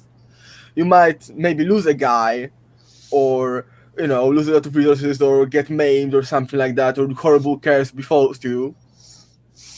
But you keep going within this first act. Later, all bets are off. It's done with gloves. It's all fists and knives and stuff, and people can die, and narrative can go in vastly different directions. And if you lose the boss fight, you lose these guys. Maybe someone escapes, maybe you decide to escape, but you lose this and those dark stars, further their agenda, and this changes the state of our sandbox. Oh, I kind of like the stakes being, like, do you defeat him for good and get his stuff, and get a good treasure, or you beat him down enough where he goes, screw this, it's not worth it, and runs away. That's the dramatic anime villain escape, yeah? It's like, I will defeat you later, fools. You are not worthy of my time, and it's to fuss. Michael, what were you going to say there? I think that these are very good ideas, but they're also very far away from our situation right now. I would like to do a little bit more of that play at this point, and actually get a chance to portray these characters we've created, and then we can maybe get back to some of that down the line ideas. Sure. Okay. So so let's talk about. So then, do we want to do that little scene on the bridge where you guys meet together? Let's go ahead and do that. So you have been drawn to the bridge by these stars, and each of you, as you look at each other, you, in the way that these stories work, you get the sense that whatever it is that happened to you has happened to these people too, right? So let's just take a moment and just do a little bit of role play of each of you arriving and seeing the others. And if we can get, and what I'm interested in as the gem is a sense of, how do you know each other? What's your opinion each of the other? And just take a couple minutes and play that out. And whoever wants to just start in as they arrive can go ahead and do that.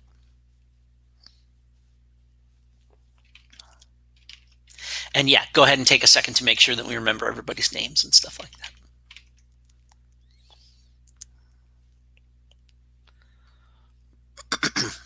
So I think for Min, this bridge is something that's pretty important to her. I think that her job is one that has been like passed down through generations. Like my father's father worked on this bridge, and his father's father built this bridge and whatnot. So this is like an important place to her. She often comes here to meditate or when there's stuff on her mind. So it's almost natural that she would feel drawn to this place after such a strange dream to try to collect her thoughts. So you probably see her like kind of leaning her hands over the bridge, like staring down into the sort of misty canyon, kind of lost in thought. I think Ping arrives second, sees Min standing on the bridge, and I think immediately gets that feeling that something's off, and it's the same kind of thing that happened to her. So immediately asks Min,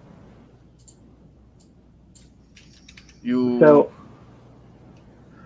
are your hands like uncovered? Could I see the redness? Yes, yes.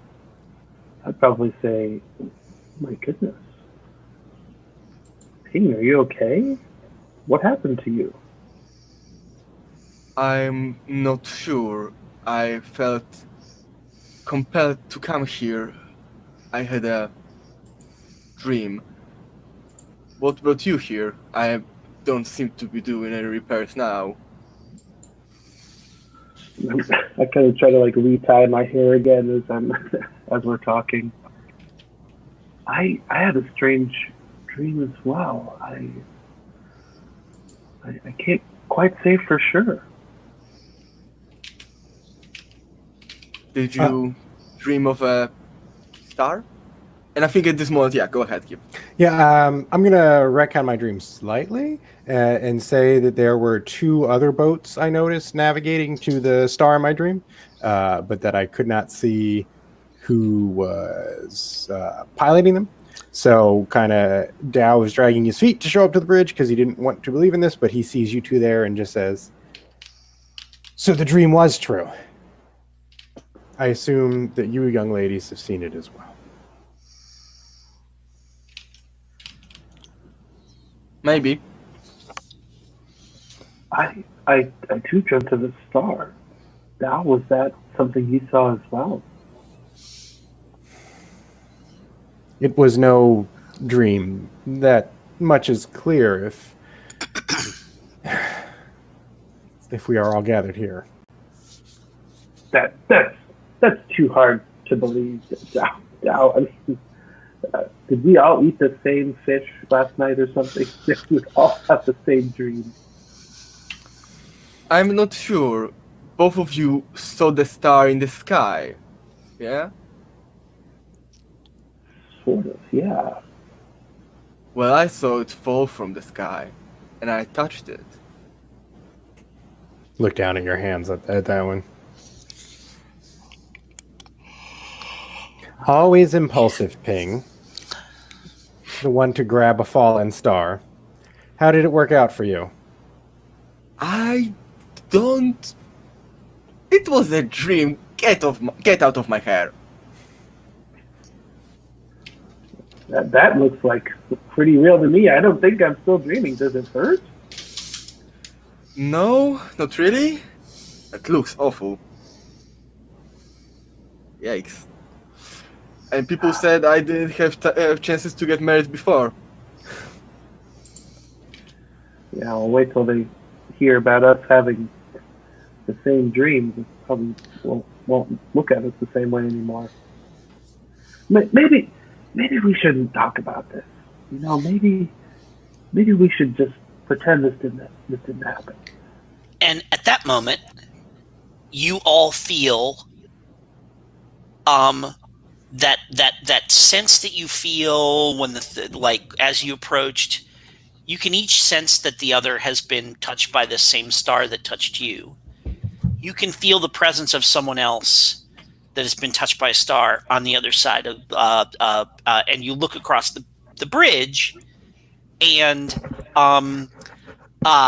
there is a young woman in the uniform of a caravan guard of one of the caravans of food that that comes into the village, and she is she looks like bloody and bruised, and her helmet is dented, and she's leaning on the haft of a broken spear, the end of which has snapped off, and she's staggering, looks like she can barely stand up, and she drops to her knees and says, you're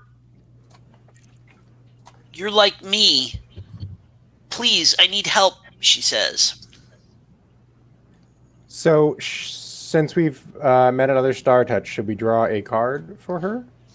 Nope. See how that goes? No, because completing the mission is going to unlock her. She's too injured right now to go along with you. Okay. She hasn't joined the party yet. Exactly. Once you complete the mission and come back to the village, we'll flip a card for her, and she'll be unlocked. So that's one of your mission rewards is for completing the mission here is you're going to add another character to the stable of characters. Probably call out, someone get a doctor, and somebody probably rushes over. And and she says, but hold on, mechanics thought before we go. Please. Yeah. That's going to take a long time to add to our characters if we are doing a mission per character. No. I don't think that's how that's going to work. But well, just mission 1 or whatever for example. And again, we're like if we're starting at a pace where we're understanding what's going on, then it's part of the tutorial, you know? Yes, yeah. Normal play, it will be faster ad hoc adding characters, but here now, we have to go small steps. No, first you press X to jump, then you press Y to crouch. I agree with that model, but I feel like now introducing the new mechanic of meeting someone would be more like that than otherwise. I will go with this idea. So then let's do that. So then let's say so we meet her, and you recognize her as someone that's got one of those stars. Go ahead and flip another. Let's give her a name and flip a card for her. Does anyone have our name open? Yeah, I do, but I have to ask you for one more short break. 3-4 minutes. I've been drinking a lot of water here to deal with some kidney problems. I'm sorry. I'll be back in a second. Well, let's just take another 10 minutes. Come back at 11:30. Right? Is that cool? Or whatever. I'll find a name for our character. Cool. Yeah. So we'll take another 5 here. Okay. Thanks. Okay. Back in 5.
Alright, I'm back too.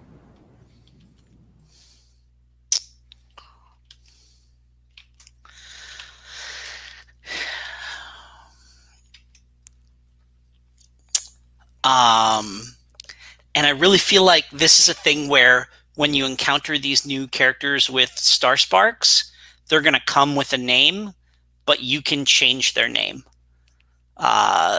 Because that's how that works, in all of these games. So this is where's our name generator here? In this case, just go ahead and give her a name.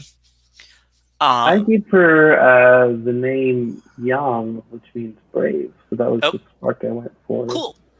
All right. Okay. And so she's braver than most of the other people around, and that's why the spark chose her. And she's got she has a dented helmet, and like a level 0 dented helmet, and I think a level 0 probably a plain short sword. That spear is busted. Now,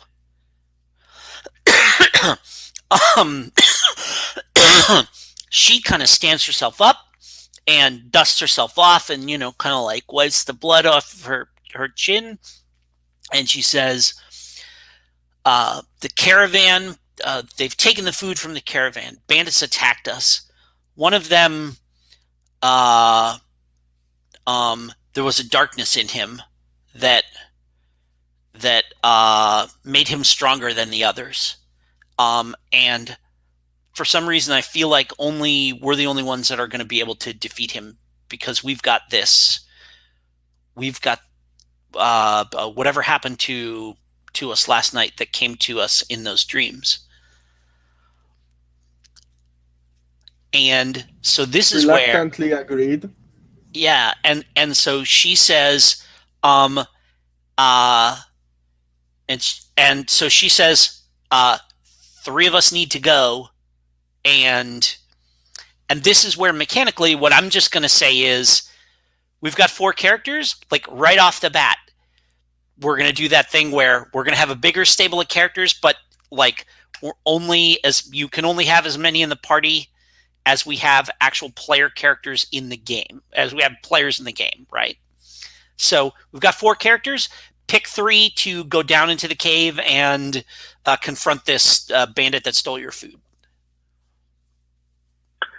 Well, sounds like Yang's going to probably be getting some medical attention. So are we just going with our initial 3? Is that the idea? I'm looking at the 3 and just looking. I don't know if we're saying mechanically all the items are the same, but I feel like a wrench, a hammer, and a short sword are much better at defending than a fishing rod.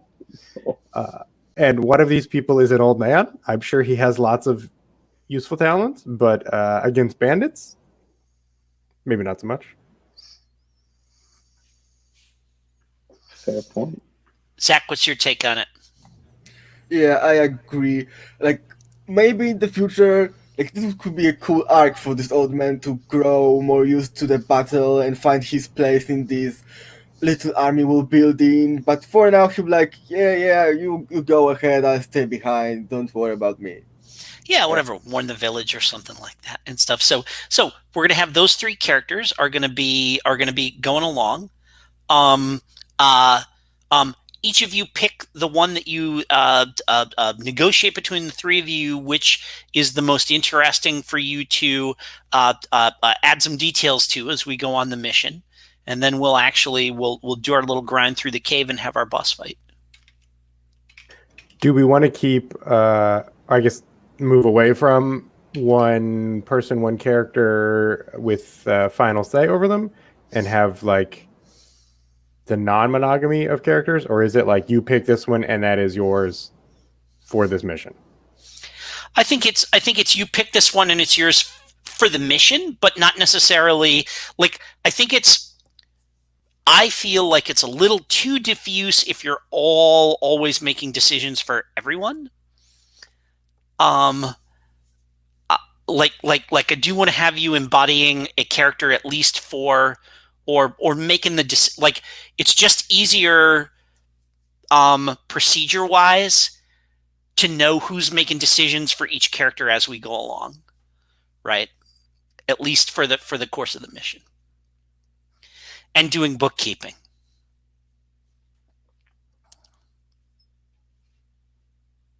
So let's say that we have this pool of characters, and for the mission or for the zoomed in scene, anyone can pick whichever character, but during the scene, it's ownership and embodiment of that character. Yeah. Yeah. So let me rephrase. We're going down into the cave to go after some goblins. Keith, what character do you want to be responsible for keeping them safe while they're in the cave looking for goblins? I'll just take Young. Okay. Michael, what character do you want to be responsible for there? I'll keep rolling with Min. I'm curious to learn more about her. Sure. Zach, how about you? Of the two remaining that we've got there. So far. For now, no. Cool. And I just went around and did it that way. It would be real simple if we've got a deck of cards in front of us to just each of you pull 3 cards, and then whoever gets highest gets to pick first, second, third, keep track, whatever like that. But I just went around that way and we did that. So, you travel down the road. We find you out in front of the cave. There's this, this fallen over cart. You can see that there's like bits of fallen food and stuff like that the bandits have dropped. And here is the opening to the cave. And the 3 of you go down into the cave. You go. So I'll just go. We'll just go. I'm just going to go clockwise right around.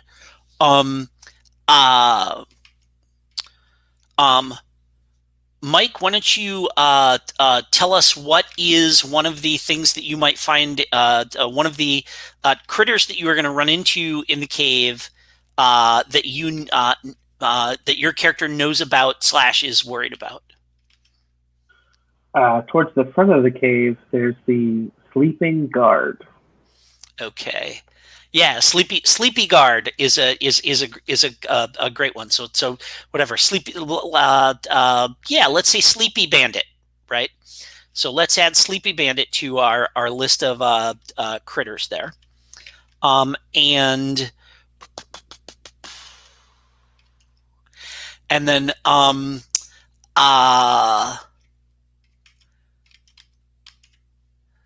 sorry, I'm just.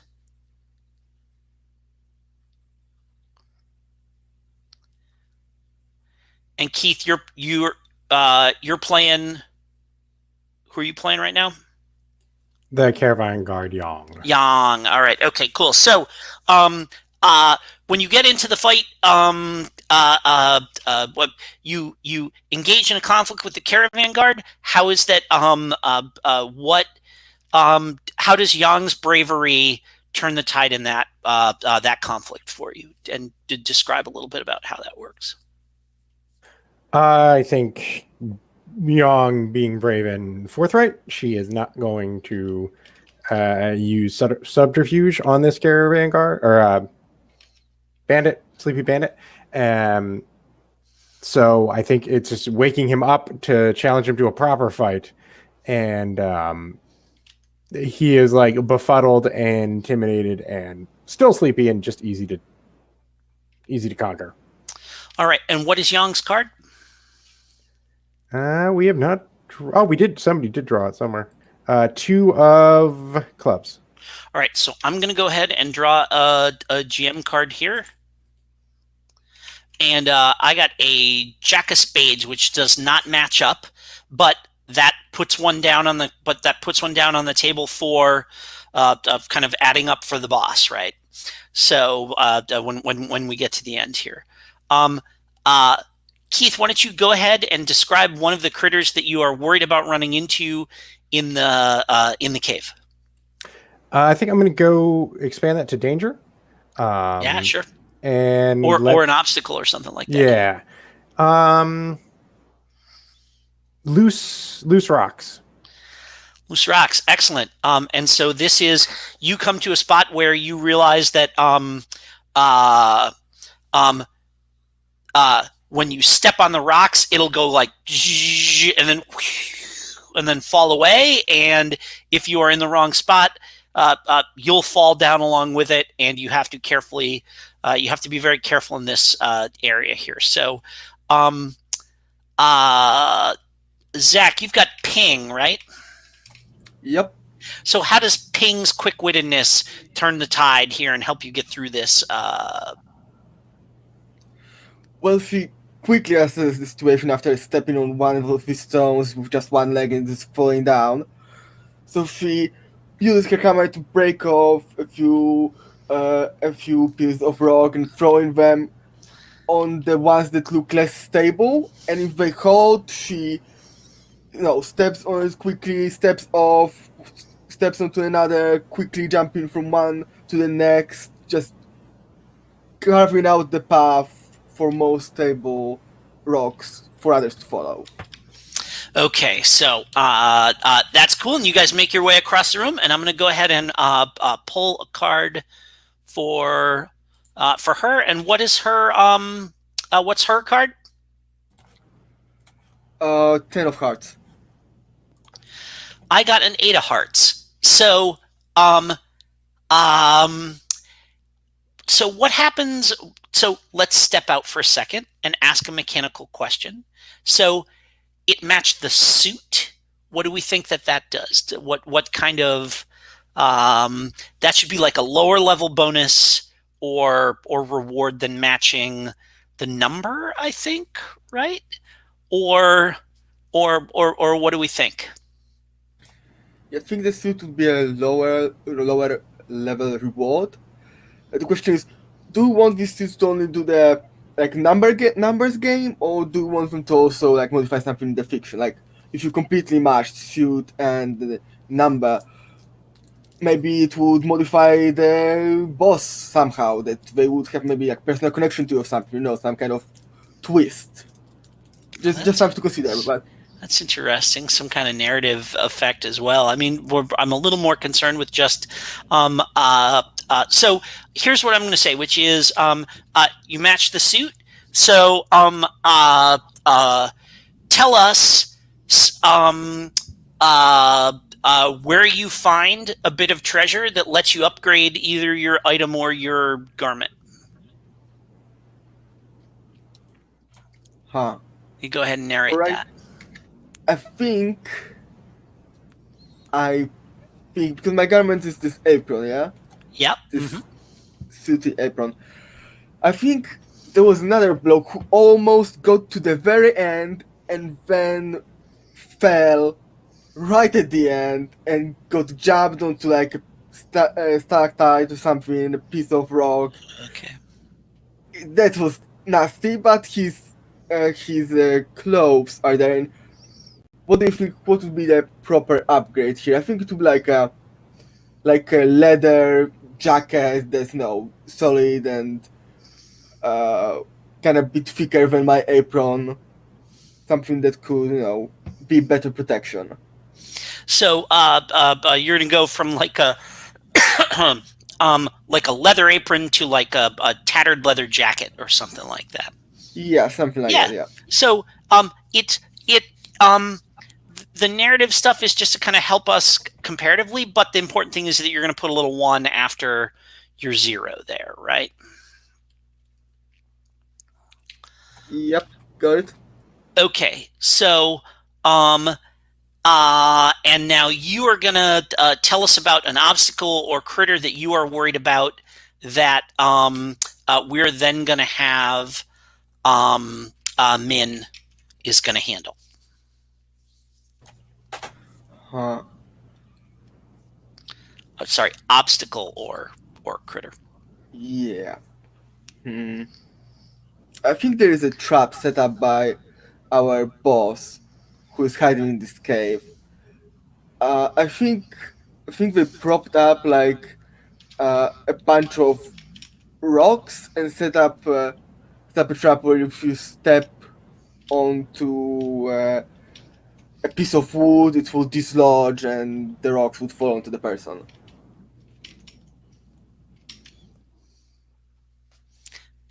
Min, how do you use your I think your swiftness? So I think I kind of like clear everyone out of the way.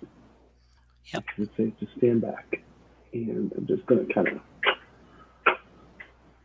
flash it, just like maybe there's some cool slow motion shots, just like dodging a falling rock or limb or something. And once you get through, there's all this sort of carnage left in its wake, and everyone can kind of like crawl over the debris. I'm just at the end, like, Cool. All right, and so we're going to flip a card to indicate you getting through that. What's Min's card? I got a 9 of spades.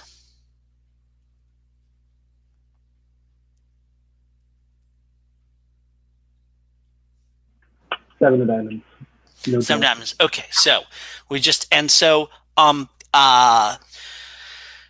you have made your way through the caves, and you finally get to this last the kind of the narrow hallway that you're walking down, the kind of with the stalactites and everything, opens up into a large cavern, and you can hear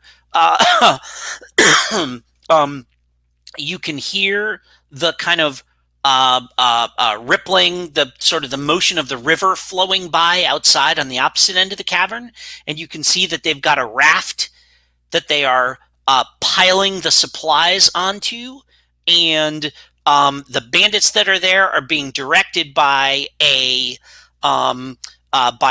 another bandit who's a head taller than the others, and he's wearing like leather armor, kind of looks and is dressed like them, but when he turns to you, you can see that one of his eyes is kind of it's got this sort of like it's almost like a glow, but it's the reverse of light. It's like there's some kind of blackness there. And he turns to you and he says, the ones touched by the stars. I sensed that you would come and try to stop me. It's a shame. It's a shame that your journey will have to end before it's even begun. And he, brings down his spear, and whoosh, this is where like our boss fight starts, right? Okay, so let's see how we're gonna make this work. So you guys have cards out on your version of Roll for Your Party there. So who is not with you right now? Dow and the 3 of hearts is not there. Okay. Oh shoot! I did the wrong thing. I thought double clicking would flip it over, but it did. That is not what that does.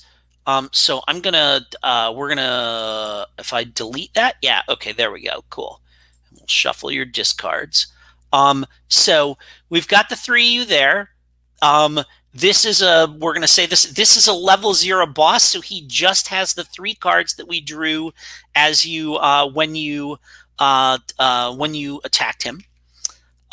So how is this gonna work? I'm really intrigued by this.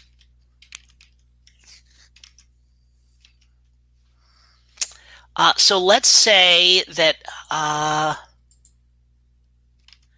So help me out here with this. So the boss has 3 cards that we've accumulated. You guys have your 3 cards. What's a fun mechanical way to do, like I said, some kind of war style or like card comparing thing that we can? Because like I said, this is where it gets out of my league in terms of how we balance this mechanically and what we make work and stuff like this. And I'm willing to certainly try it a couple of different ways and just throw down. But we want something that kind of feels like a JRPG combat where, the characters attack, the boss attacks, the characters attack, the boss attacks, the characters attack, the boss attacks, and the fight ends, right? Is I think what we're looking for, isn't it? I don't think you want to do a straight comparison because then things like those lower cards like Yong's or what Dow's was are going to be super boring and a bummer to have. Whereas if you're trying to do like the 21, like Michael was saying, a 2 could be super useful to get you Yeah, from sure. 18 to 20. So that like not going over makes those more useful. What were the boss cards? I've got a Jack, a 9, and an 8. So do we want to try to use those as like the number that you want to get close to without going over, or reincorporate them some way, or are those just No, I think, getting well, there? oh, that's a good question. Are those just treasure cards that I'm flipping to see whether you got anything out of that encounter and it doesn't have any bearing on what goes later? I'm totally cool with that. If that's fine, if we just flip them and then they go, we either shuffle them back into the deck, or as we use them, those are gone and we know those aren't going to show up again. But I kind of like them getting just shuffled back into, like, I hadn't even considered that they have nothing to do with what's going on and we're just using them as a luck draw, basically, to see, did I get any treasure out of that, which I'm totally fine with.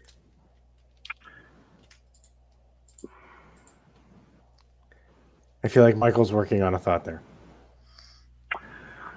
So one thing I'm thinking is that at a certain point in the game, a character may be relegated to a card, right?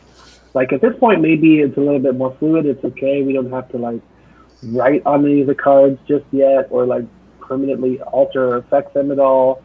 But I don't necessarily want to create a hierarchy where like, well, if this character is the Jack of Spades, they're better than this character who's the 3 of Diamonds, or that's a better card to draw. They're more useful. I would like if both of those could have a utility in the right situation. So I don't necessarily want to, at this point, broadcast to the players that low cards are bad. Basically. Oh yeah, absolutely, yeah, for sure. So that's just one thing that's on the back of my mind as far as like how we could mechanically influence this outcome. So one thing I would ask, like a couple things I want to know when I play like World of Dungeons, right? There's this kind of broad PBTA move, and the question that you kind of have to ask first are what are the stakes, right? And you want to ask that question before you even hit the dice to the table because it helps you kind of define like the outcome. So like, what are the stakes of this boss fight? We probably. I enjoyed our mini game of like, hey, let me set up an opportunity for you to do something cool, and then you describe that. I don't know if I want to do that over and over again, hoping I beat the boss. You know, like I don't necessarily want to go back to the save crystals. Oh, absolutely, yeah. Okay, so I think so you've gotten to the boss. You've upgraded your gear a bit and stuff like that, like 1 or 2 like you got at least 1 gear upgrade, which is cool because you're going to be sharing those characters around and stuff like that. So any of that you get is good. And I think the stakes here are, like I said, if you defeat him, he's defeated and you're not going to face him again. If you fail to defeat him, he'll get away. And can perhaps come back later, and that's like a story thing. And we could even do a thing where like you defeat him, you get the food back to the village. He gets away, you get the food back to the village, or he gets away with the food. I mean, there could even be multiple states of. Yeah, that's what I thought, because we've got in the background those buddies still packing our stuff onto the raft and wanting to get away with it. So that's another thing that we can add to the stakes. Like we could totally defeat him, but they get away with our stuff. So is there space for a complete failure? Is there space for you die and this was the gloomy prologue? Like, what do you think? Sure. Yeah. I think that's so here's what I'm just gonna do this. Here's what we do. You guys have your 3 cards out there. We're just going to play 3 hands of blackjack, 1 for each character, right? 1 for each player. And we'll narrate the boss attack sequence and your attack sequence, and we'll just do a little bit of narration and stuff like that and have fun with that. The boss is just going to do a regular blackjack draw. But we're going to do that thing where, like aces are 11. We got 11, 12, 13 for Jack, Queen, King. Right? Aces are 1. So we've got 1 to 13. We want to add it up to 21. And at any point, you guys are going to do a blackjack hand against my blackjack hand. You can narrate your character doing something cool to substitute your card for any card in any one of those blackjacks, right? In any one of your hands. Now, it may be that your hands come up great and you beat me without you having to bring your cards into play. Awesome. It may be that like the boss just gets the better of you and your cards there being are not enough. And so does the procedure make sense? I have no idea whether it's going to work or not mathematically or mechanically, but do you understand that procedurally? Yeah, I can see that. So then I just want to know, if we win at blackjack, what happens? And if we lose at blackjack, what happens? So I think what we're going to say is if you win no hands, he gets away with the food. Okay. You win one hand, you win one hand, he gets away, he gets away, but you get the food. You win 2 out of the 3 hands, you're going to beat him.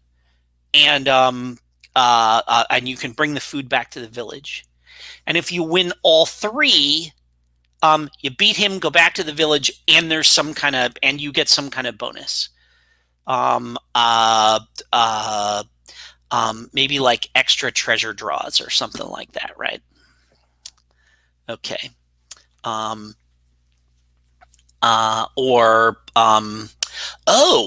If you win all, how about this? If you win all 3 hands, I wonder if is it interesting to say if you win all 3 hands, you can do something to like, purify him and recruit him? Yeah, like I was wondering about that. If you could turn him into a alter his darkness and turn him into a player character. I think because Keith posted a set of rules into the chat. You take a look, please. And this includes a best result and a middling result. So I guess we could also be tracking that. That was from Murderous Ghosts, which is the PBTA card one. It made me think of it as we were talking about having those different kinds of results. That is for specifically one hand, and I don't think that works for us here, but I thought it might be.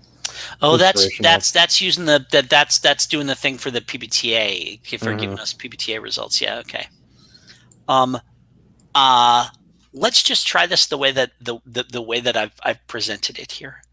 We'll see how many we win, and then we'll figure it out. Yeah, and you know what? And here's the other thing, which is we want to make sure that like we're playing with 3 players right now.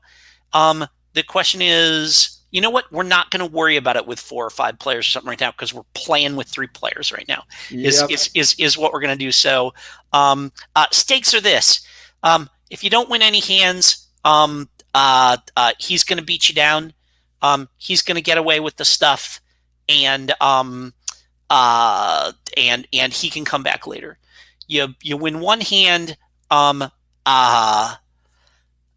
If you win one hand, just one hand, he gets away, but you keep the stuff.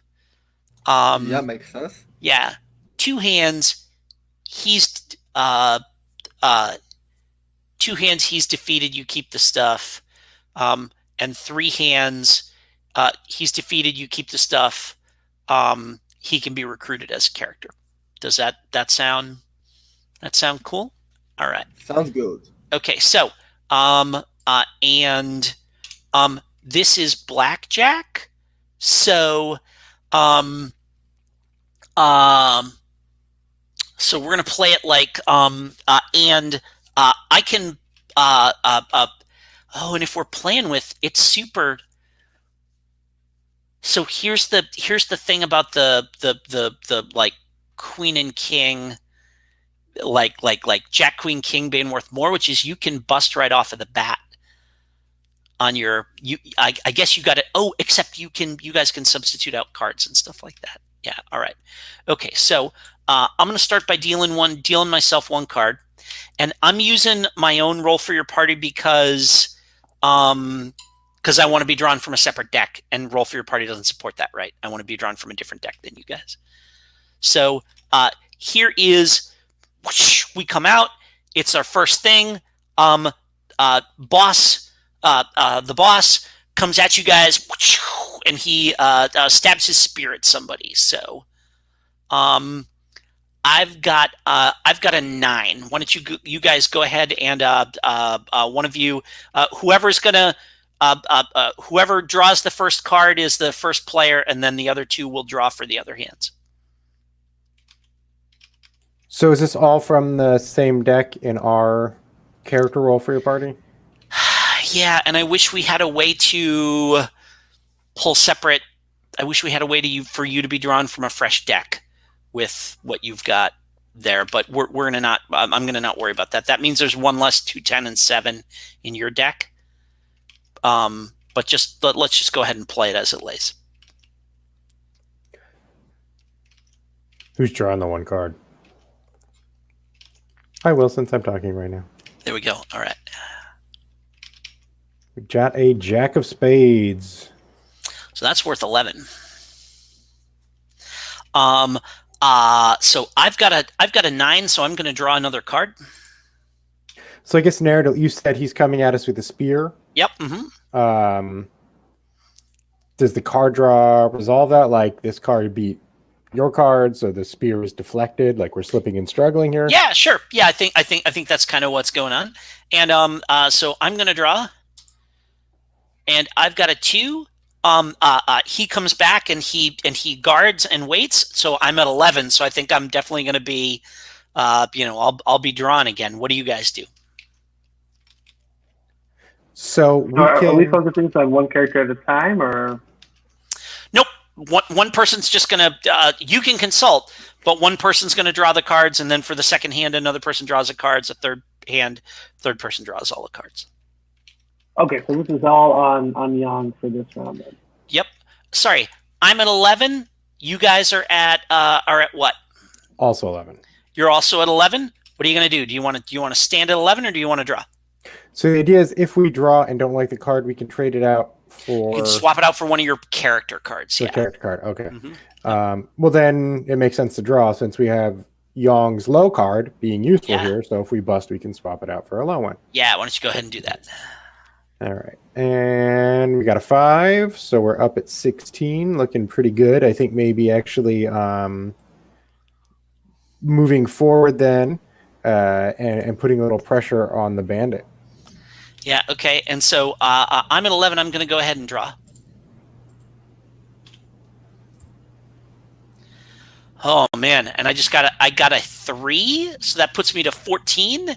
And he maybe like heals himself a little or something like that. So I'm now standing at 14. Where are you guys at? You're at 16. What are you going to do? I mean, we've got Yong's 2 in the hole, so it makes sense to keep drawing on this. Yeah, go ahead and do it. Tell us what you get. And it would be an awful 8 and make us bust, but we can switch it out with Yong's. I'm actually going to physically move it and give him the 8 of clubs now. I don't know if that's what we want to do, but that gives us a lovely 18. 18. Go ahead and describe how what does Yang do to deal a blow to the boss? So let's see. I think Yang is exceptionally brave. So she is rushing in where angels would fear to tread and just has her sword out and is running like a mad woman at the boss. And the boss actually, I mean, could defend himself from one load caravan guard. Clearly, obviously already did. But some of the minions are terrified by the show of bravery, and now he has less support. Yeah, I really like that. That's really cool. Okay, and so I'm at 11 and 3, 14. Let's see what happens when I draw here one more. You guys are at 18? Yes. 14 and 4. I am also at 18. Ooh. Yeah, so I think he's in this situation, screaming, "Cowards! I will stand against them myself," Yeah. snuffing the ground with his spear. I like that. He's trying to muster his yeah. guards, but it's this standoff. Keith, go ahead and draw that. What will probably be our last card? Don't know. We'll see. Or you can stand. Yeah, I think we'd want to probably stand. Oh, you're gonna stand at 18. Okay. Oh, what do we do if what? If you stand and there's a draw, I'm just gonna say the villain is gonna push forward, right? Because he's the bad guy. So you guys are standing at 18. I'm at 18. I'm gonna draw. Oh, and there we go. So I will let you narrate how you the first. So we're gonna do this like Zelda style, right? You got to put 3 solid hits on him to take him down. What's the first solid hit that you that you managed to lay on him? So I don't know if we described the weapon, but can he have a spear if we didn't? Oh, the villain, yeah. I think I described him leveling a spear at you, and it's probably like the tip of it is kind of has some of that like dark glow to it, the same that is like in his eye, right? Yeah. So I think he goes to block Young's sword chop with the spear, and it breaks in half. So now he's got more of it like in a one-handed weapon. Yeah. He doesn't have the leverage to be all stabby with it. Okay, and you guys kind of regroup and reform, and so we're going to go to our second draw here, and I'm going to keep the cards that I've drawn out on the table, and you guys are going to do the same. We're going to like roll through the deck here, blackjack style. So like that will let you do some strategy and count cards if you want to, and all that sort of thing.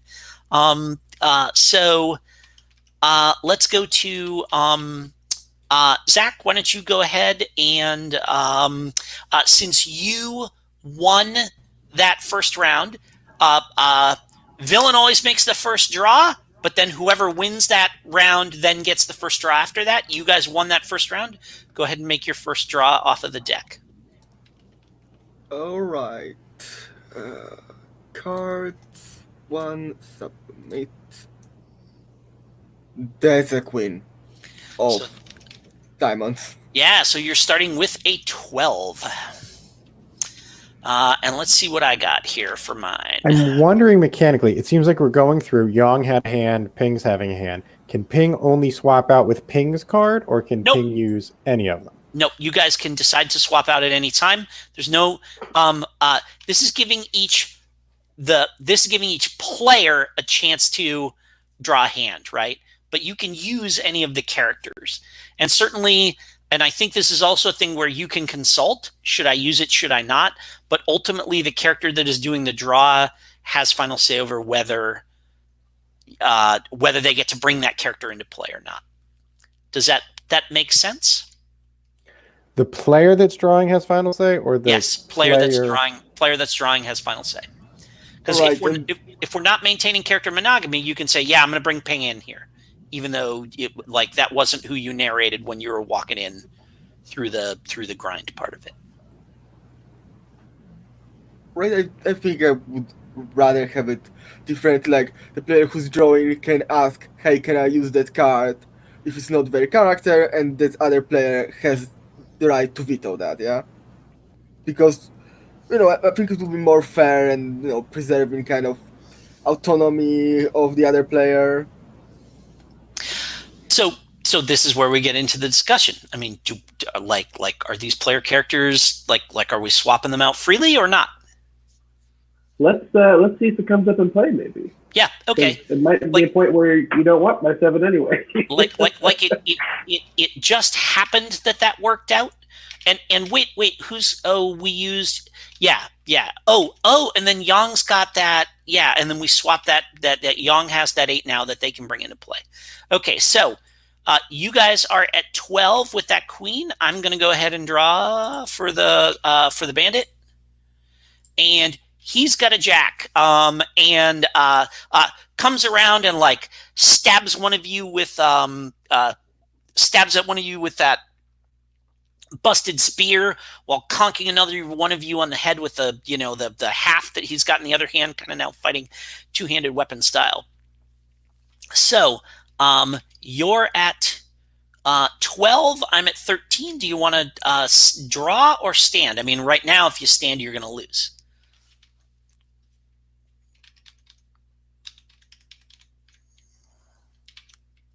That's you, Zach. Right. So here's another question. Oh, sorry. No. If you stand, sorry, you've got a queen, I've got a jack. So you're at 12, I'm at 11. If you stand and I don't draw, you'll win. Do we want there to be a degree of success or failure based on if you stand and then are defeated versus if you bust? Nope. They both are No. equally No. Like that's just getting to like we want to keep it as like we're already tweaking the rules to 21 by having the broader range of cards. I think we just want to keep it as much as we can. Like, and if we're going to have the fun of playing blackjack, then we have the fun of playing blackjack where the push your luck until you bust is part of the fun. That's my take on it. Is that we don't want to complicate the blackjack further than we already have. I like the gradations of success. I think right now we're trying to do that with the number of hands won, which we may find out is not the best way to do it. My instinct right now is that the players are way, way, way more powerful than the enemies, but let's keep going and see what happens. Sure.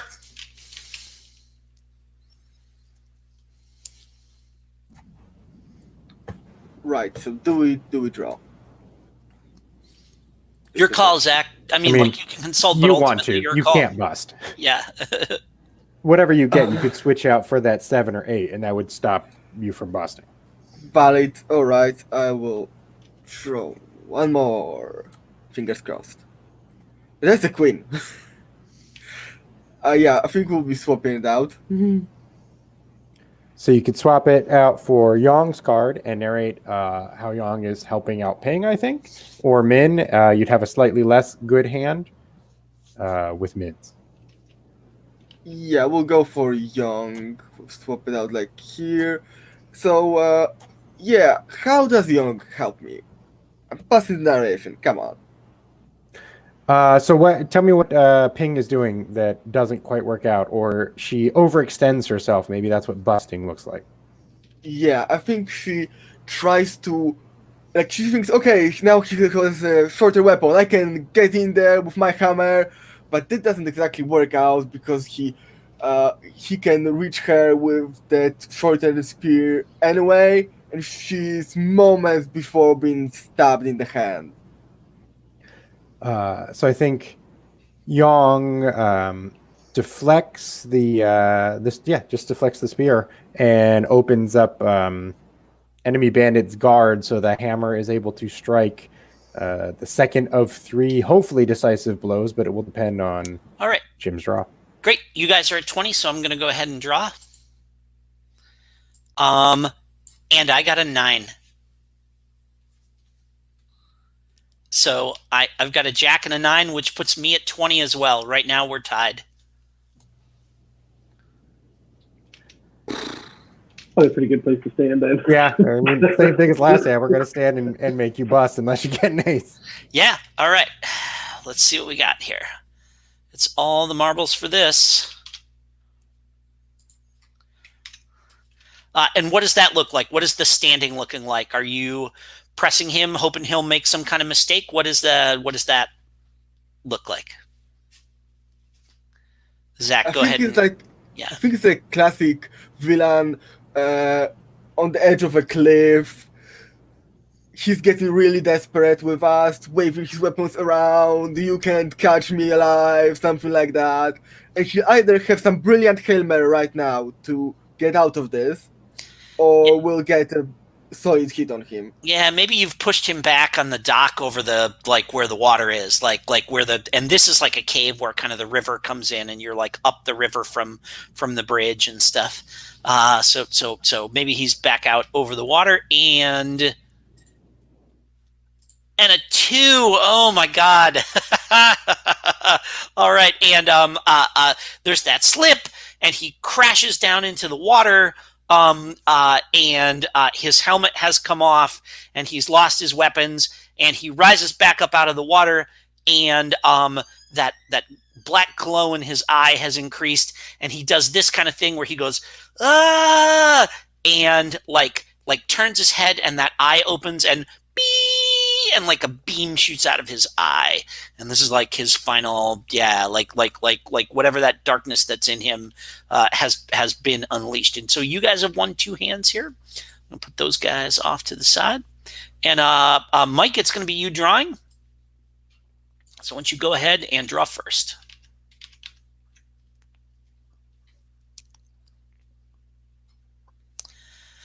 And there's a deuce. What is the what is your feeble effort that you bring to bear, kind of to start things off against him?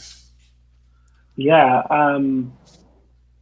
This time it's like I'm barely able to inch forward. I think like I'm able to dodge like one like cyclopean blast, but like there's not a lot of cover out here. We've realized, and we weren't worried about that until now. So I'm probably like hiding like just behind a little rock, like barely covering my silhouette, sweating, thinking about how to try to cross the snowman's land. Yeah, all right. And he steps forward, and that's a 7. And I'm going to say that I-beam goes out and kind of pulverizes that rock. And he says, "I can feel the power. I can feel the power of the earth flowing through me. The light of the stars will not be enough to save you." And go ahead and pull that second card.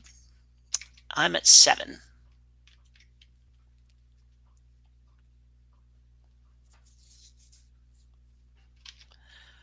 Puts you to 8. How do you respond to this? And you've got this, like the momentum has changed slightly in your favor here. I probably give him some little quip like, you sound a little kooky right now. If anybody else was around to hear this, it'd probably look at you kind of funny, don't you think? All right, and he I'm lets trying out. To like bait him and rage him. Yeah, and he lets out a properly. bah, and do his draw.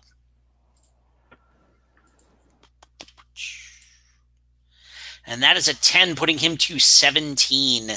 And he roars and charges forward, and that you feel that I-beam sear into you, and it knocks you back, and you and it burns, but it's cold. It's like the depths of space. It's like fire, but there's no heat. It's cold instead. And why don't you go ahead and did you mean to swap out for Min's card? Because I think you drew a 6 but moved Min's 7 down to the bottom. Oh, sorry. Nope. I screwed that. Yes. Yep. Nope. I just moved the wrong card. Sorry. And Michael, you just drew a 4. Which, if you wanted to, you could trade for the queen and have 20. Oh yeah, please do. Yeah. I feel pretty comfortable with the 20. 20's worked out for us so far. Yeah. Remind me who has the queen again? Yang has the queen, who, as this caravan guard, is really saving our bacon over and over again. Well, we are just peasants. And that makes a lot of sense. I mean, battle experience. Cards to tell the story. Together. Yeah, so I think I would say something like, but I'm just the wisecracker around here. It's the soldier you should be worried about. I think, what? And so, all right. So you guys are at 20. I'm at 17. I'm going to draw one last card here. and he goes bust with a 6. And go ahead and describe how you combine to do the final defeat. What is the move that Yang that you contribute to defeating the boss here? So I'm picturing him going bust as like overextending himself and going nuts with his eye beam thing and pew, pew, pew, pew, pew.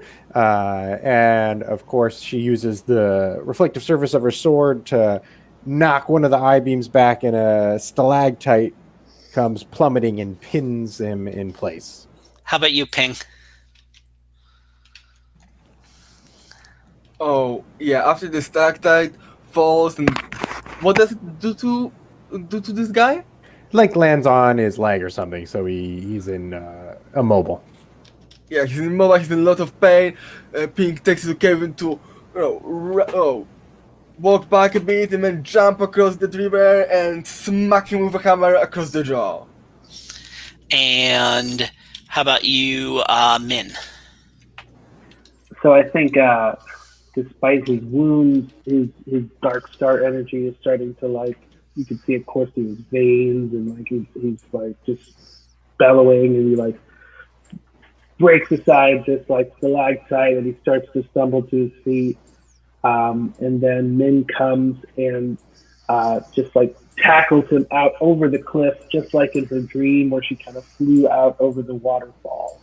And there's probably like that anime cutscene of like, whoa! And then like maybe you look over the cliff edge and she's like holding on to a branch or something. Like, did we say if we want all three hands converted? I was like, yeah, we're kind of killing him with all of our narration. Yeah, I think that's a good moment to say, yeah, you're hanging on, but you're also holding him. Oh, that's even unconscious. Better. I like that, Zach.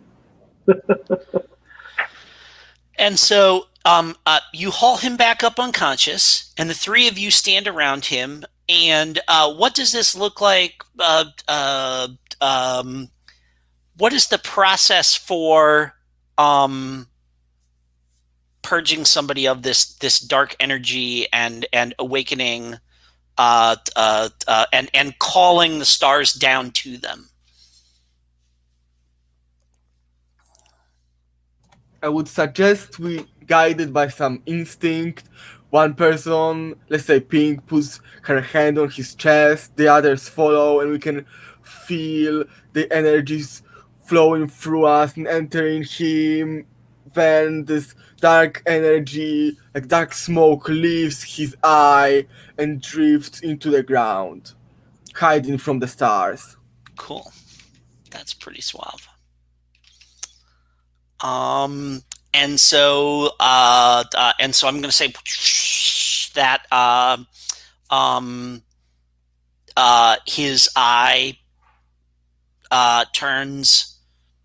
becomes light, and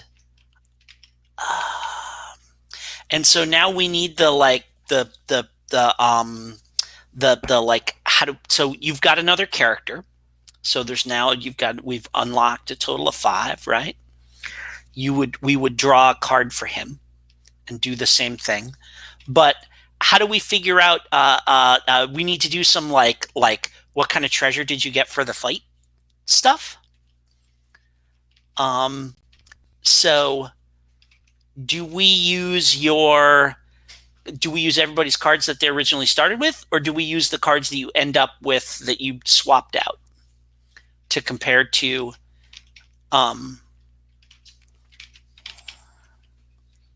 I think it could be a cool decision element that you decide to swap out your card and you will be stuck with it until you swap it again. So yeah, I think we might go with that compared to the card that you have now. What do you think, fellows? Mechanically, I like that you swap them out, and that is now like Yang started as the 2 of clubs, but now Yang has a 4 of diamonds, because I think maybe there are some more useful cards, and so like holding onto your card might make that character more powerful. But it also feels a little bit weird that like we knew like 4 things about Yang, and one of them was that she had a 2 of clubs, and now that's out the window. Depending on what we're looking for cards to do later on, it would maybe be nice to have that 1-to-1 matching of, every time the 2 of club comes up, it was Yang. Okay. I prefer that. I prefer that we keep with the cards. Now, here's the thing. This is interesting to me. When I said you can swap in your card, I maybe shouldn't have used the word swap. I maybe should have said substitute. Because what I had in my head was not this, but I put my card in, it replaces that. And now you'd like you've used your card for the fight. Oh, and you can't use it again. Yeah. No, that would be much better, because I don't see the players ever losing in this particular setup. So if you have a 0 level boss and the boss doesn't have a similar card swap mechanic, then sure. But I imagine that as we level up bosses, there's got to be, like, we have to reflect somehow the boss is getting tougher, right? Mm-hmm. Well, I think even if just Yang could use that 2 of clubs, and then we used that ability once, and Yang doesn't get another card. Yeah. Mm-hmm. That levels the playing field a lot already. Yeah, that was what I had in mind, was that's a one-time use. Yeah, I think that will make a bit more sense. Yeah. I think a couple ways we could make it a little bit more challenging for the players, or possibly lower their abilities to succeed completely every time. Instead of getting to substitute your card after the fact, maybe you have to decide, do I want to draw or play my card? Because if you're at a 16 and you have a 2, like, that could bring you to 18, but maybe you would have drawn a 4 or 5. You know what I mean? And then that might be a little bit more of a choice then. Just keep going until, well, I get that box out, then I have to fall back on what I have. But you know what? I don't mind it. I prefer play where you have more knowledge about what's going on, that lets you actually make it more, like, if you have to decide before, you can waste your use of it. Right. And I personally really dislike mechanics where you're like it's, and I mean, and it's not that you can't, that it might not work because like I get a lucky flip, but I like I'm very comfortable with you having more control over that. How about this? I mean, we're just playstorming. Let's replay it that way and see how it goes a second time. Cool. And then the other thing I was thinking was, maybe on your turn you only have access to the cards that you have in your constellation or whatever. So, like, being able to use anybody else's cards dramatically increases your chances of success. But if I'm drawing and all I have is Min to use, that restricts my luck a little bit. It does. If we're trying to make things harder. Keith, you said that as if that was, is that a good thing? Is that a bad thing that you're always going to succeed? Oh, I wouldn't want to always succeed. Then it's like there's no point in playing. I like that idea makes it harder, although I did enjoy narratively that, like, if it was Yang's draw and we used Min's card, that made it a more interesting narrative. And also then that would make it harder for Min to say, yes, you can use my card, because then Min's going to have fewer options on Min's turn. I mean, it is a decision to give that assist, yeah? Am I using this card on my turn, or am I using it to help someone else win this hand? Like, I think it adds a bit more decision making here.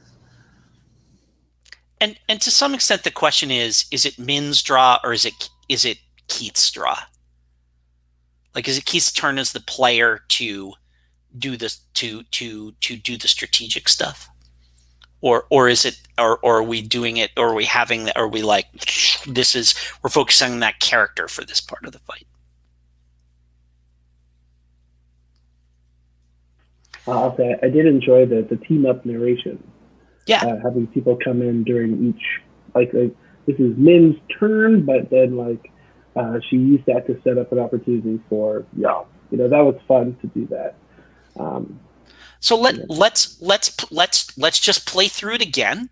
We'll see how it works with card substitution use it once as opposed to that swap out mechanic that we did the first time. Okay, so I'm the boss. I'm there with my sword. Ha ha ha! You will not defeat me. I have the power of darkness. Your stars are not going to be enough to illuminate this place that I brought darkness to. I'm gonna take your food, and the village will pay me through the nose for it. And I'm gonna draw my first card. We also have the thing of we're playing online. This is a thing that if we had actual decks of cards, like cards are so much slower online than they are just whipping them out in person when you're playing face to face. So my first draw is an 8. Keith, why don't you go ahead and have oh, there we go. Cool. Excellent.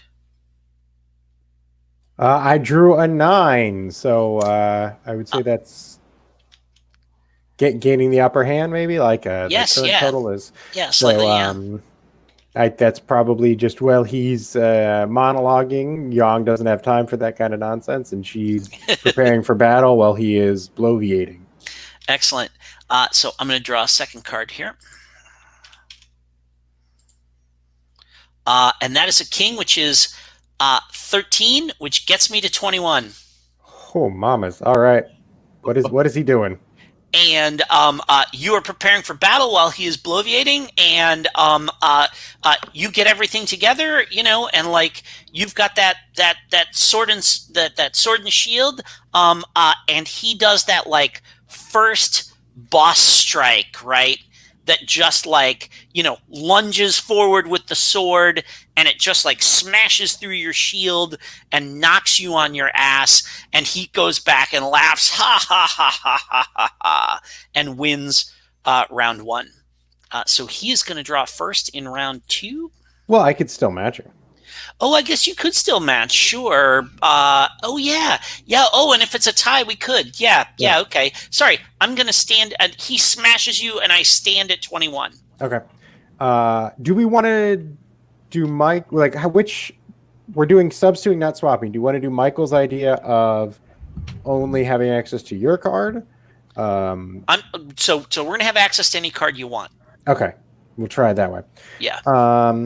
That none of them get me to 21, so I'd still have to draw. Yep. Mm-hmm. And it is a 3. So it's low card, so I think that's just Yang rolling out of the way before the boss can smash down with another mighty blow that would surely destroy her. All right. And nothing math-wise can get me to 21 with friends cards, so I will draw again. And go bust. Because, wait, we don't have to decide ahead of time, right? No. But no, it doesn't matter, because otherwise I would just be using up resources, I think, to try to avoid going bust with still a chance of going bust. Because 21's really... No. No. You can tie him. Yes, but I'm saying if I swap... I got a 10. If I swap that out for the 7 or the 2, I would still need to keep drawing cards, and I would have used one of our 3 limited resources. Here's another question, another mechanical question. Can you only swap out for the card that you just drew, or can it be any of the ones that you've got in your spread? I think just the one that you drew. Yeah, that would be a bit too powerful and taking us away from that. Like the card now, now when you draw a card that vaguely represents some action in the fiction. Mm-hmm. If we can retroactively swap out a card that takes us to, you know what I mean. So he defeats you, and like I said, smashes that spear into you, and you crumple, and he goes back and laughs, ha ha ha ha ha. See? And his men finish loading the food, and that's one defeat. So and we see his men finish lashing the food down, and they're about to kind of push the boats out. Okay, right? because what I'm seeing here now is that maybe we could do it like clocks. Yeah, that villain has a clock that he's filling up with each hand he wins. Oh, and the point in the clock where he's at signifies what happens after the fight. Yeah, and I think that's kind of like that's kind of how we sort of had it set up with degrees of success. But but to express it as a clock, that would work fine. So that was, who was that just went? Go ahead and flip your token over. So the idea with the token that I put out was if the power is used, we'll cover up the card. Oh, got it. Sure. Okay. All right. So Yang went. So ping. Round 2. The boss is standing there laughing. Ha ha ha. Clearly you can't defeat me. I'm going to draw. Whoop. I'll put these guys off to the side. And I will draw for him. And I've come out of the gate with another 8.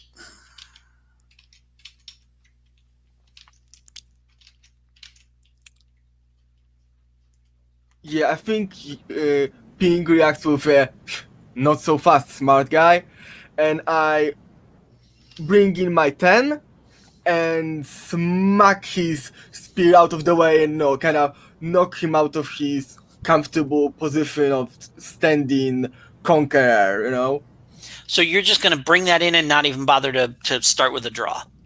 No. Okay. All right. And he looks at you. Insolence! I won't tolerate it. And brings the butt of the spear around to, clonk you in the head. Or at least that's what he's trying to do. And we got that. There's another 8, putting him to 16. Oof, that's a tough total. Yeah, and like I said, he clonks you. He brings that spear around and clonks you with it. You're at 10. Go ahead and draw. Oh yeah, let's do this. 1 and submit. That's a 10. 20 is a pretty good total.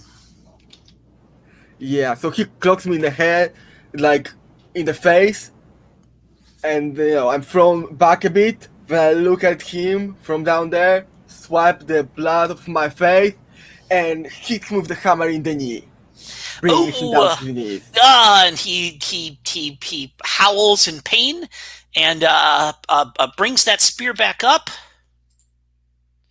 And I pull the 10, and he busts. Tell me, how does he overextend himself and you deal him a decisive blow? Yeah, he's on his knees trying to jump me from below. I just get out of the way and smack him on the side of the head with the hammer. Boom, and like we see the little, like for a moment there's the stars spinning around his head, right?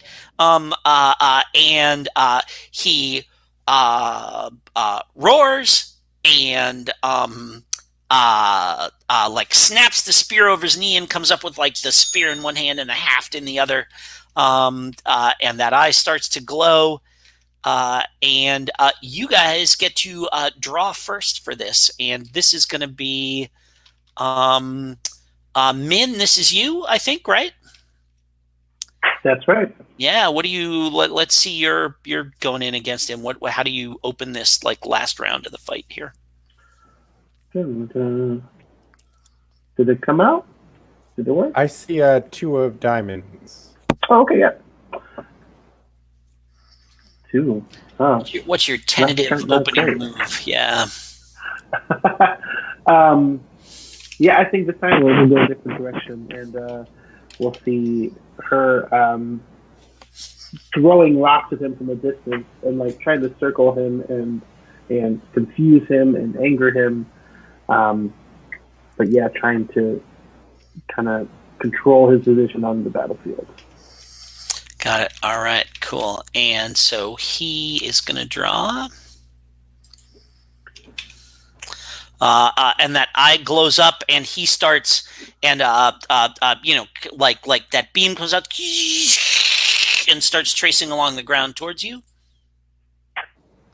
Okay. Oh, and there is an ace. And you know what? It's like you are easily avoiding it as it is, but it is tracking towards you. I'm only at 1 right now. So what do you got? I'm gonna keep going with my plan here. A queen, which is a 12. That brings me to a 14.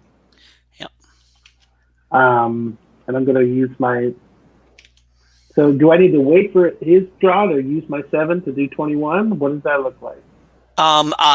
He's going to draw Continuation? next. Yeah. You would have to wait till the next draw. Yeah, but tell us what is. You're significantly upping the ante against him here. Yeah. So there's this kind of glint in her eye, and she's actually still continuing to do the same thing, laughing, cartwheeling, all this stuff. But the camera is kind of like panned up, and we see he's like his eye beam is like following this circle around him.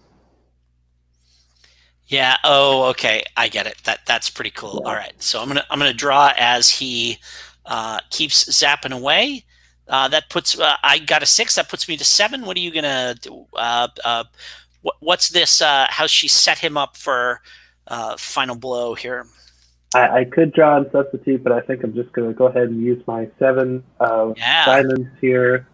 And so she stands kind of triumphantly at the finale of this circle, and we hear this kind of crunching, cracking sound as this stone circle that he's standing on has been split by his eye beams, and he kind of is going to start falling into this.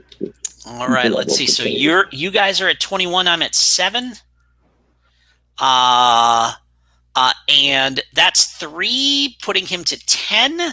And he looks, and starts to run out of the circle as it's starting to collapse around him. Are you going to stay where you're at? Yeah. Do you want to describe holding fast? Sure. Yeah. I think I start to reach out a hand to him.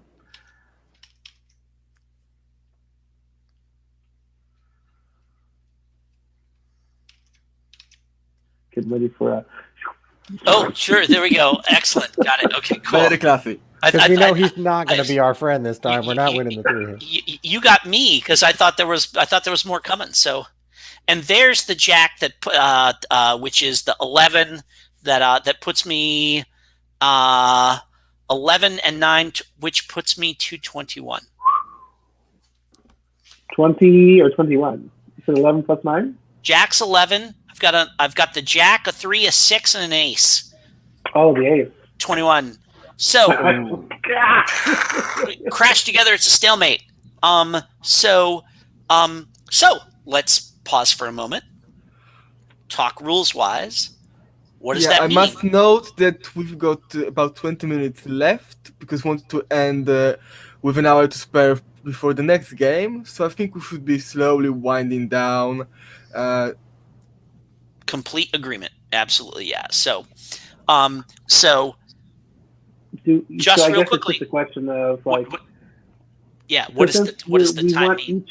We want each hand to be resolved singularly with one binary kind of pass-fail outcome. So it's just a matter of, do we want things to be slightly harder for the player and give ties to the house, or do we want ties to be slightly ties to the player?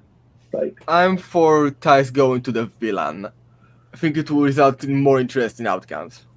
So you can never have a necessarily an absolutely certain victory, because they could always tie and win. It's interesting because we've seen both options here. When I was drawing, Jim got 21 first. So if it's tie goes to the villain, well, okay, then that's hopeless and there's no point in me doing anything. Whereas in this one, Michael got 21 first. So if tie goes to the villain, it's interesting because the villain could still come back. But if tie goes to the player, then there's no point in Jim drawing cards. And it's also very easy to just say first person to 21. That's it. Maybe that's what it is. Yeah. Yeah. Well, yeah, I think that's it. And that also encourages you guys to use your cards in the hole and not sit on them, right? So we're going to call this a win for you guys. How do you defeat the villain? It's just a classic yoink, hand back to the swoops of hair, which is always flowing, and we kind of hear this ominous no, and kind of sinks into a lower level of the cave, and there's probably like some kind of clattering, and sounds like there's going to be a cave in. So maybe like we're all exiting the same direction with like the bandits and the push carts too. Sure. Get out of here. Yeah. All right. So Yang, what is your original card? It was not used. It is the 2 of clubs. Two It's the clubs. only one not used. I did not draw the 2 of clubs, but I did get clubs, so you can upgrade one of your pieces of gear. Either your Yeah, that's one thing I was wondering is there a benefit to not using your card that we only check for matches if you haven't used it? So there's that I don't think so. more press your luck aspect of This it. would penalize us too much for using that. I don't think people would use it at all in such a situation. No. You still get to compare it. I think that's and because other players can use it and stuff. Yeah.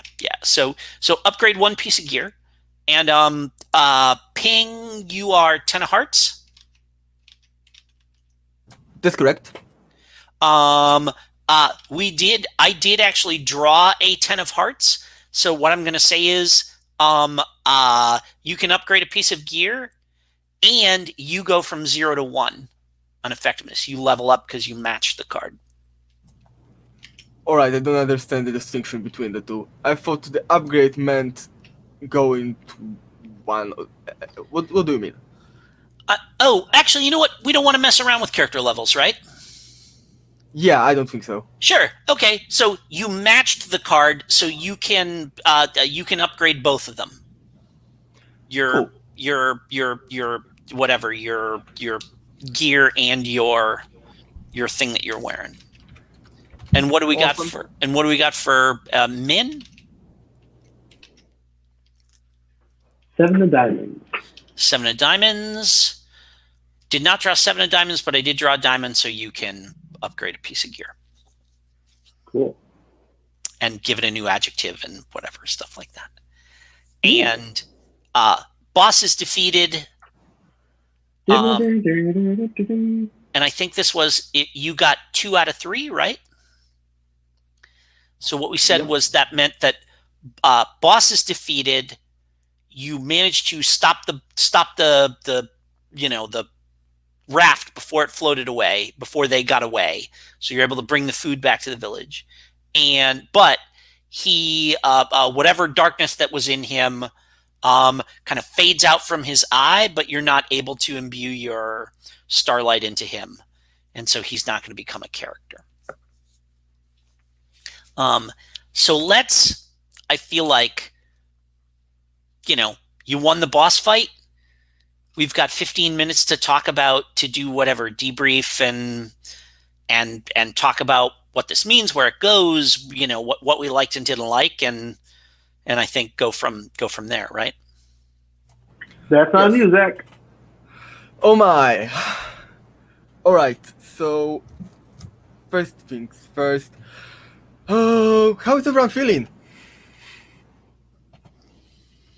My butt hurts. Day 4 of the con. I need a better chair. Intrigued, overwhelmed a little bit by everything. It was a very interesting experience. I feel like to have an actual debrief on something that had 2 separate moving parts, I'm gonna need to not think about it for a while, because I would normally debrief after a game or debrief after designing, and putting them together was taxing on the brain, not in an unpleasant way, but I'm not really sure what happened or what we created or what it might look like in the future. All right, Jim. I like all of you folks, so I enjoyed this and had a good time. I almost never feel like I'm flailing narratively, but when I don't know the system, I'm very right now I feel a little anxious and freaked out about the fact that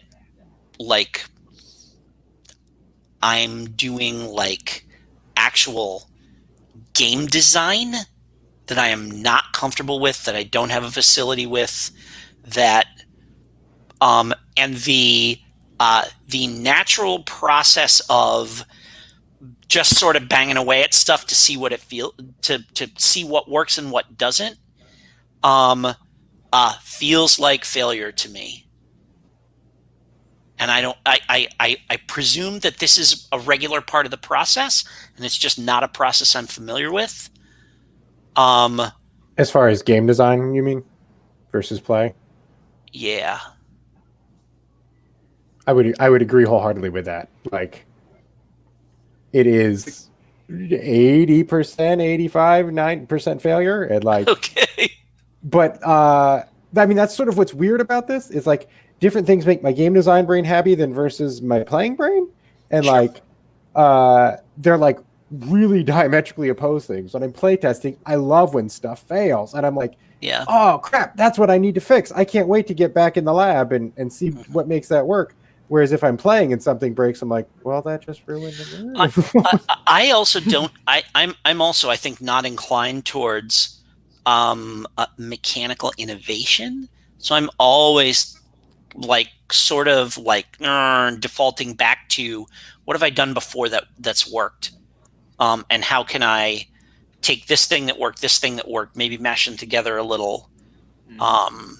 And I don't know that it's and like my understanding from having read about game design and like I know a bunch, like I'm game design adjacent certainly, is that is a big challenge. Is how much of what I know works do I put into this, and how much do I try to innovate something to either get around something that doesn't work or find a shortcut or somehow make the mechanics tie more elegantly to the theme or the the mood that we're trying to get or something like that.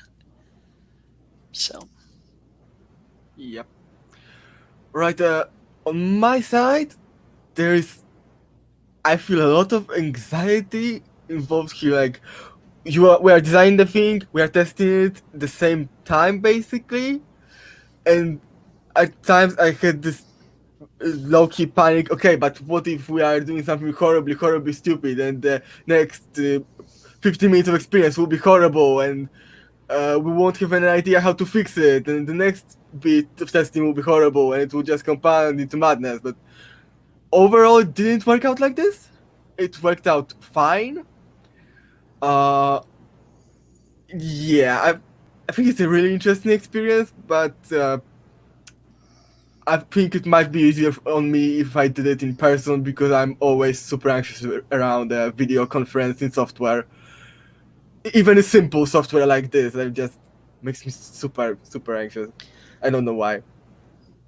and boy, the second we decided we're gonna jerk around with cards, that's like it's so much easier to handle playing cards in on the table in person than it is to whatever online solution. Nobody has come up with a really good, elegant way to just easily handle cards.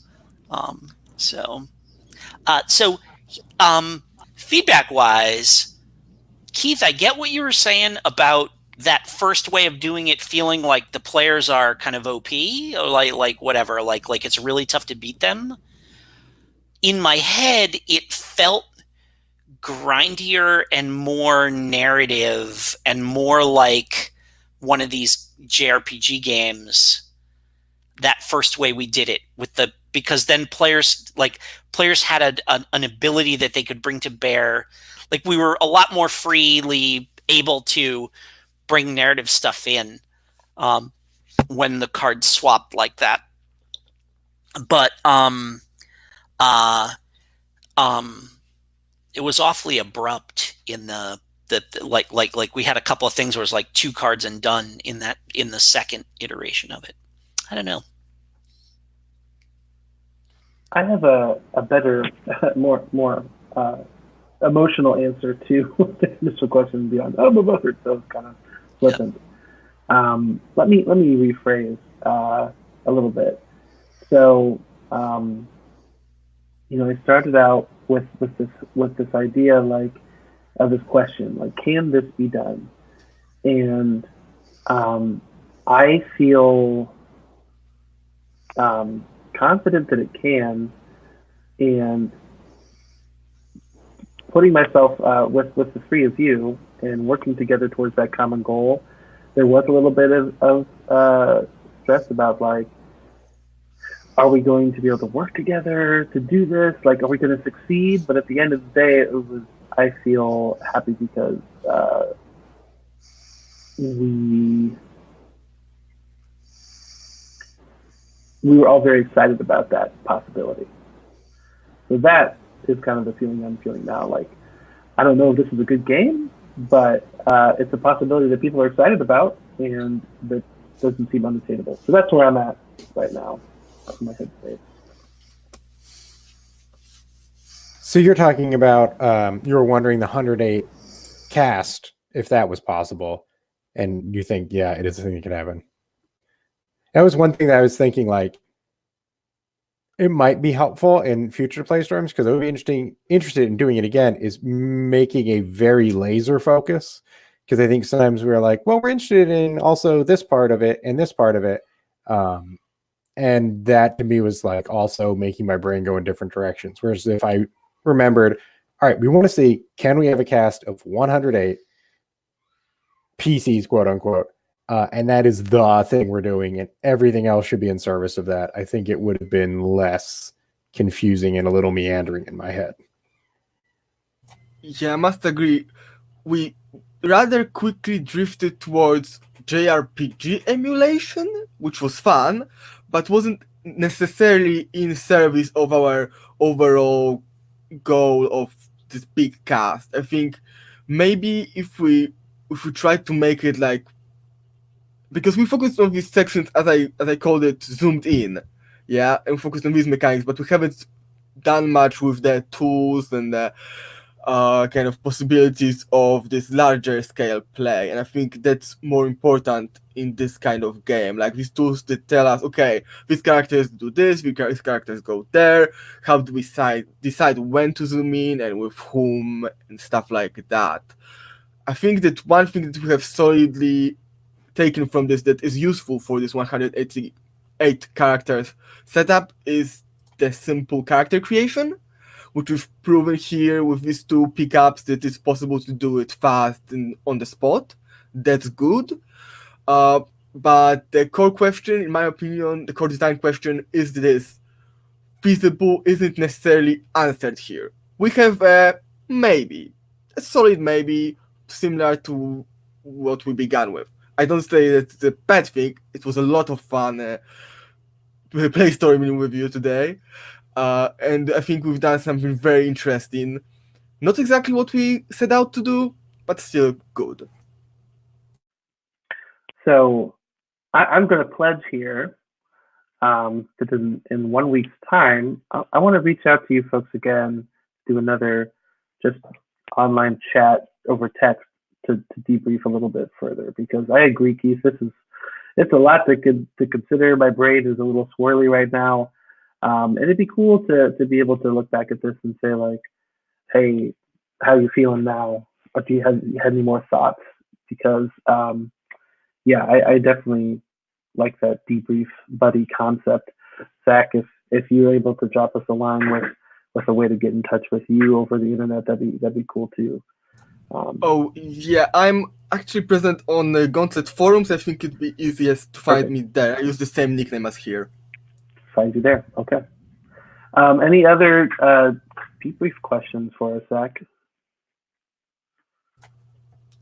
Honestly, no. I'm deflating. I think at this moment, and I'm not thinking clearly. So I think that's it from me. Time for a break.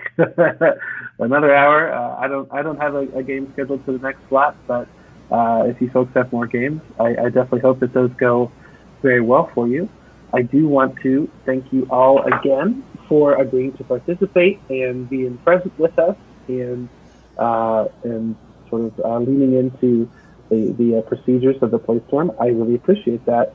I'm going to be considering your feedback, and I think that this is a potentially a very exciting activity.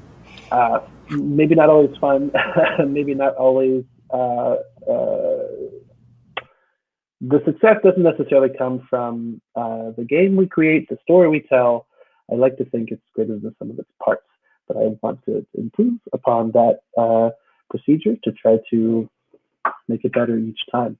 Because I think I'm going to keep this tradition going, at least at GauntletCon. So I'll end our broadcast now. And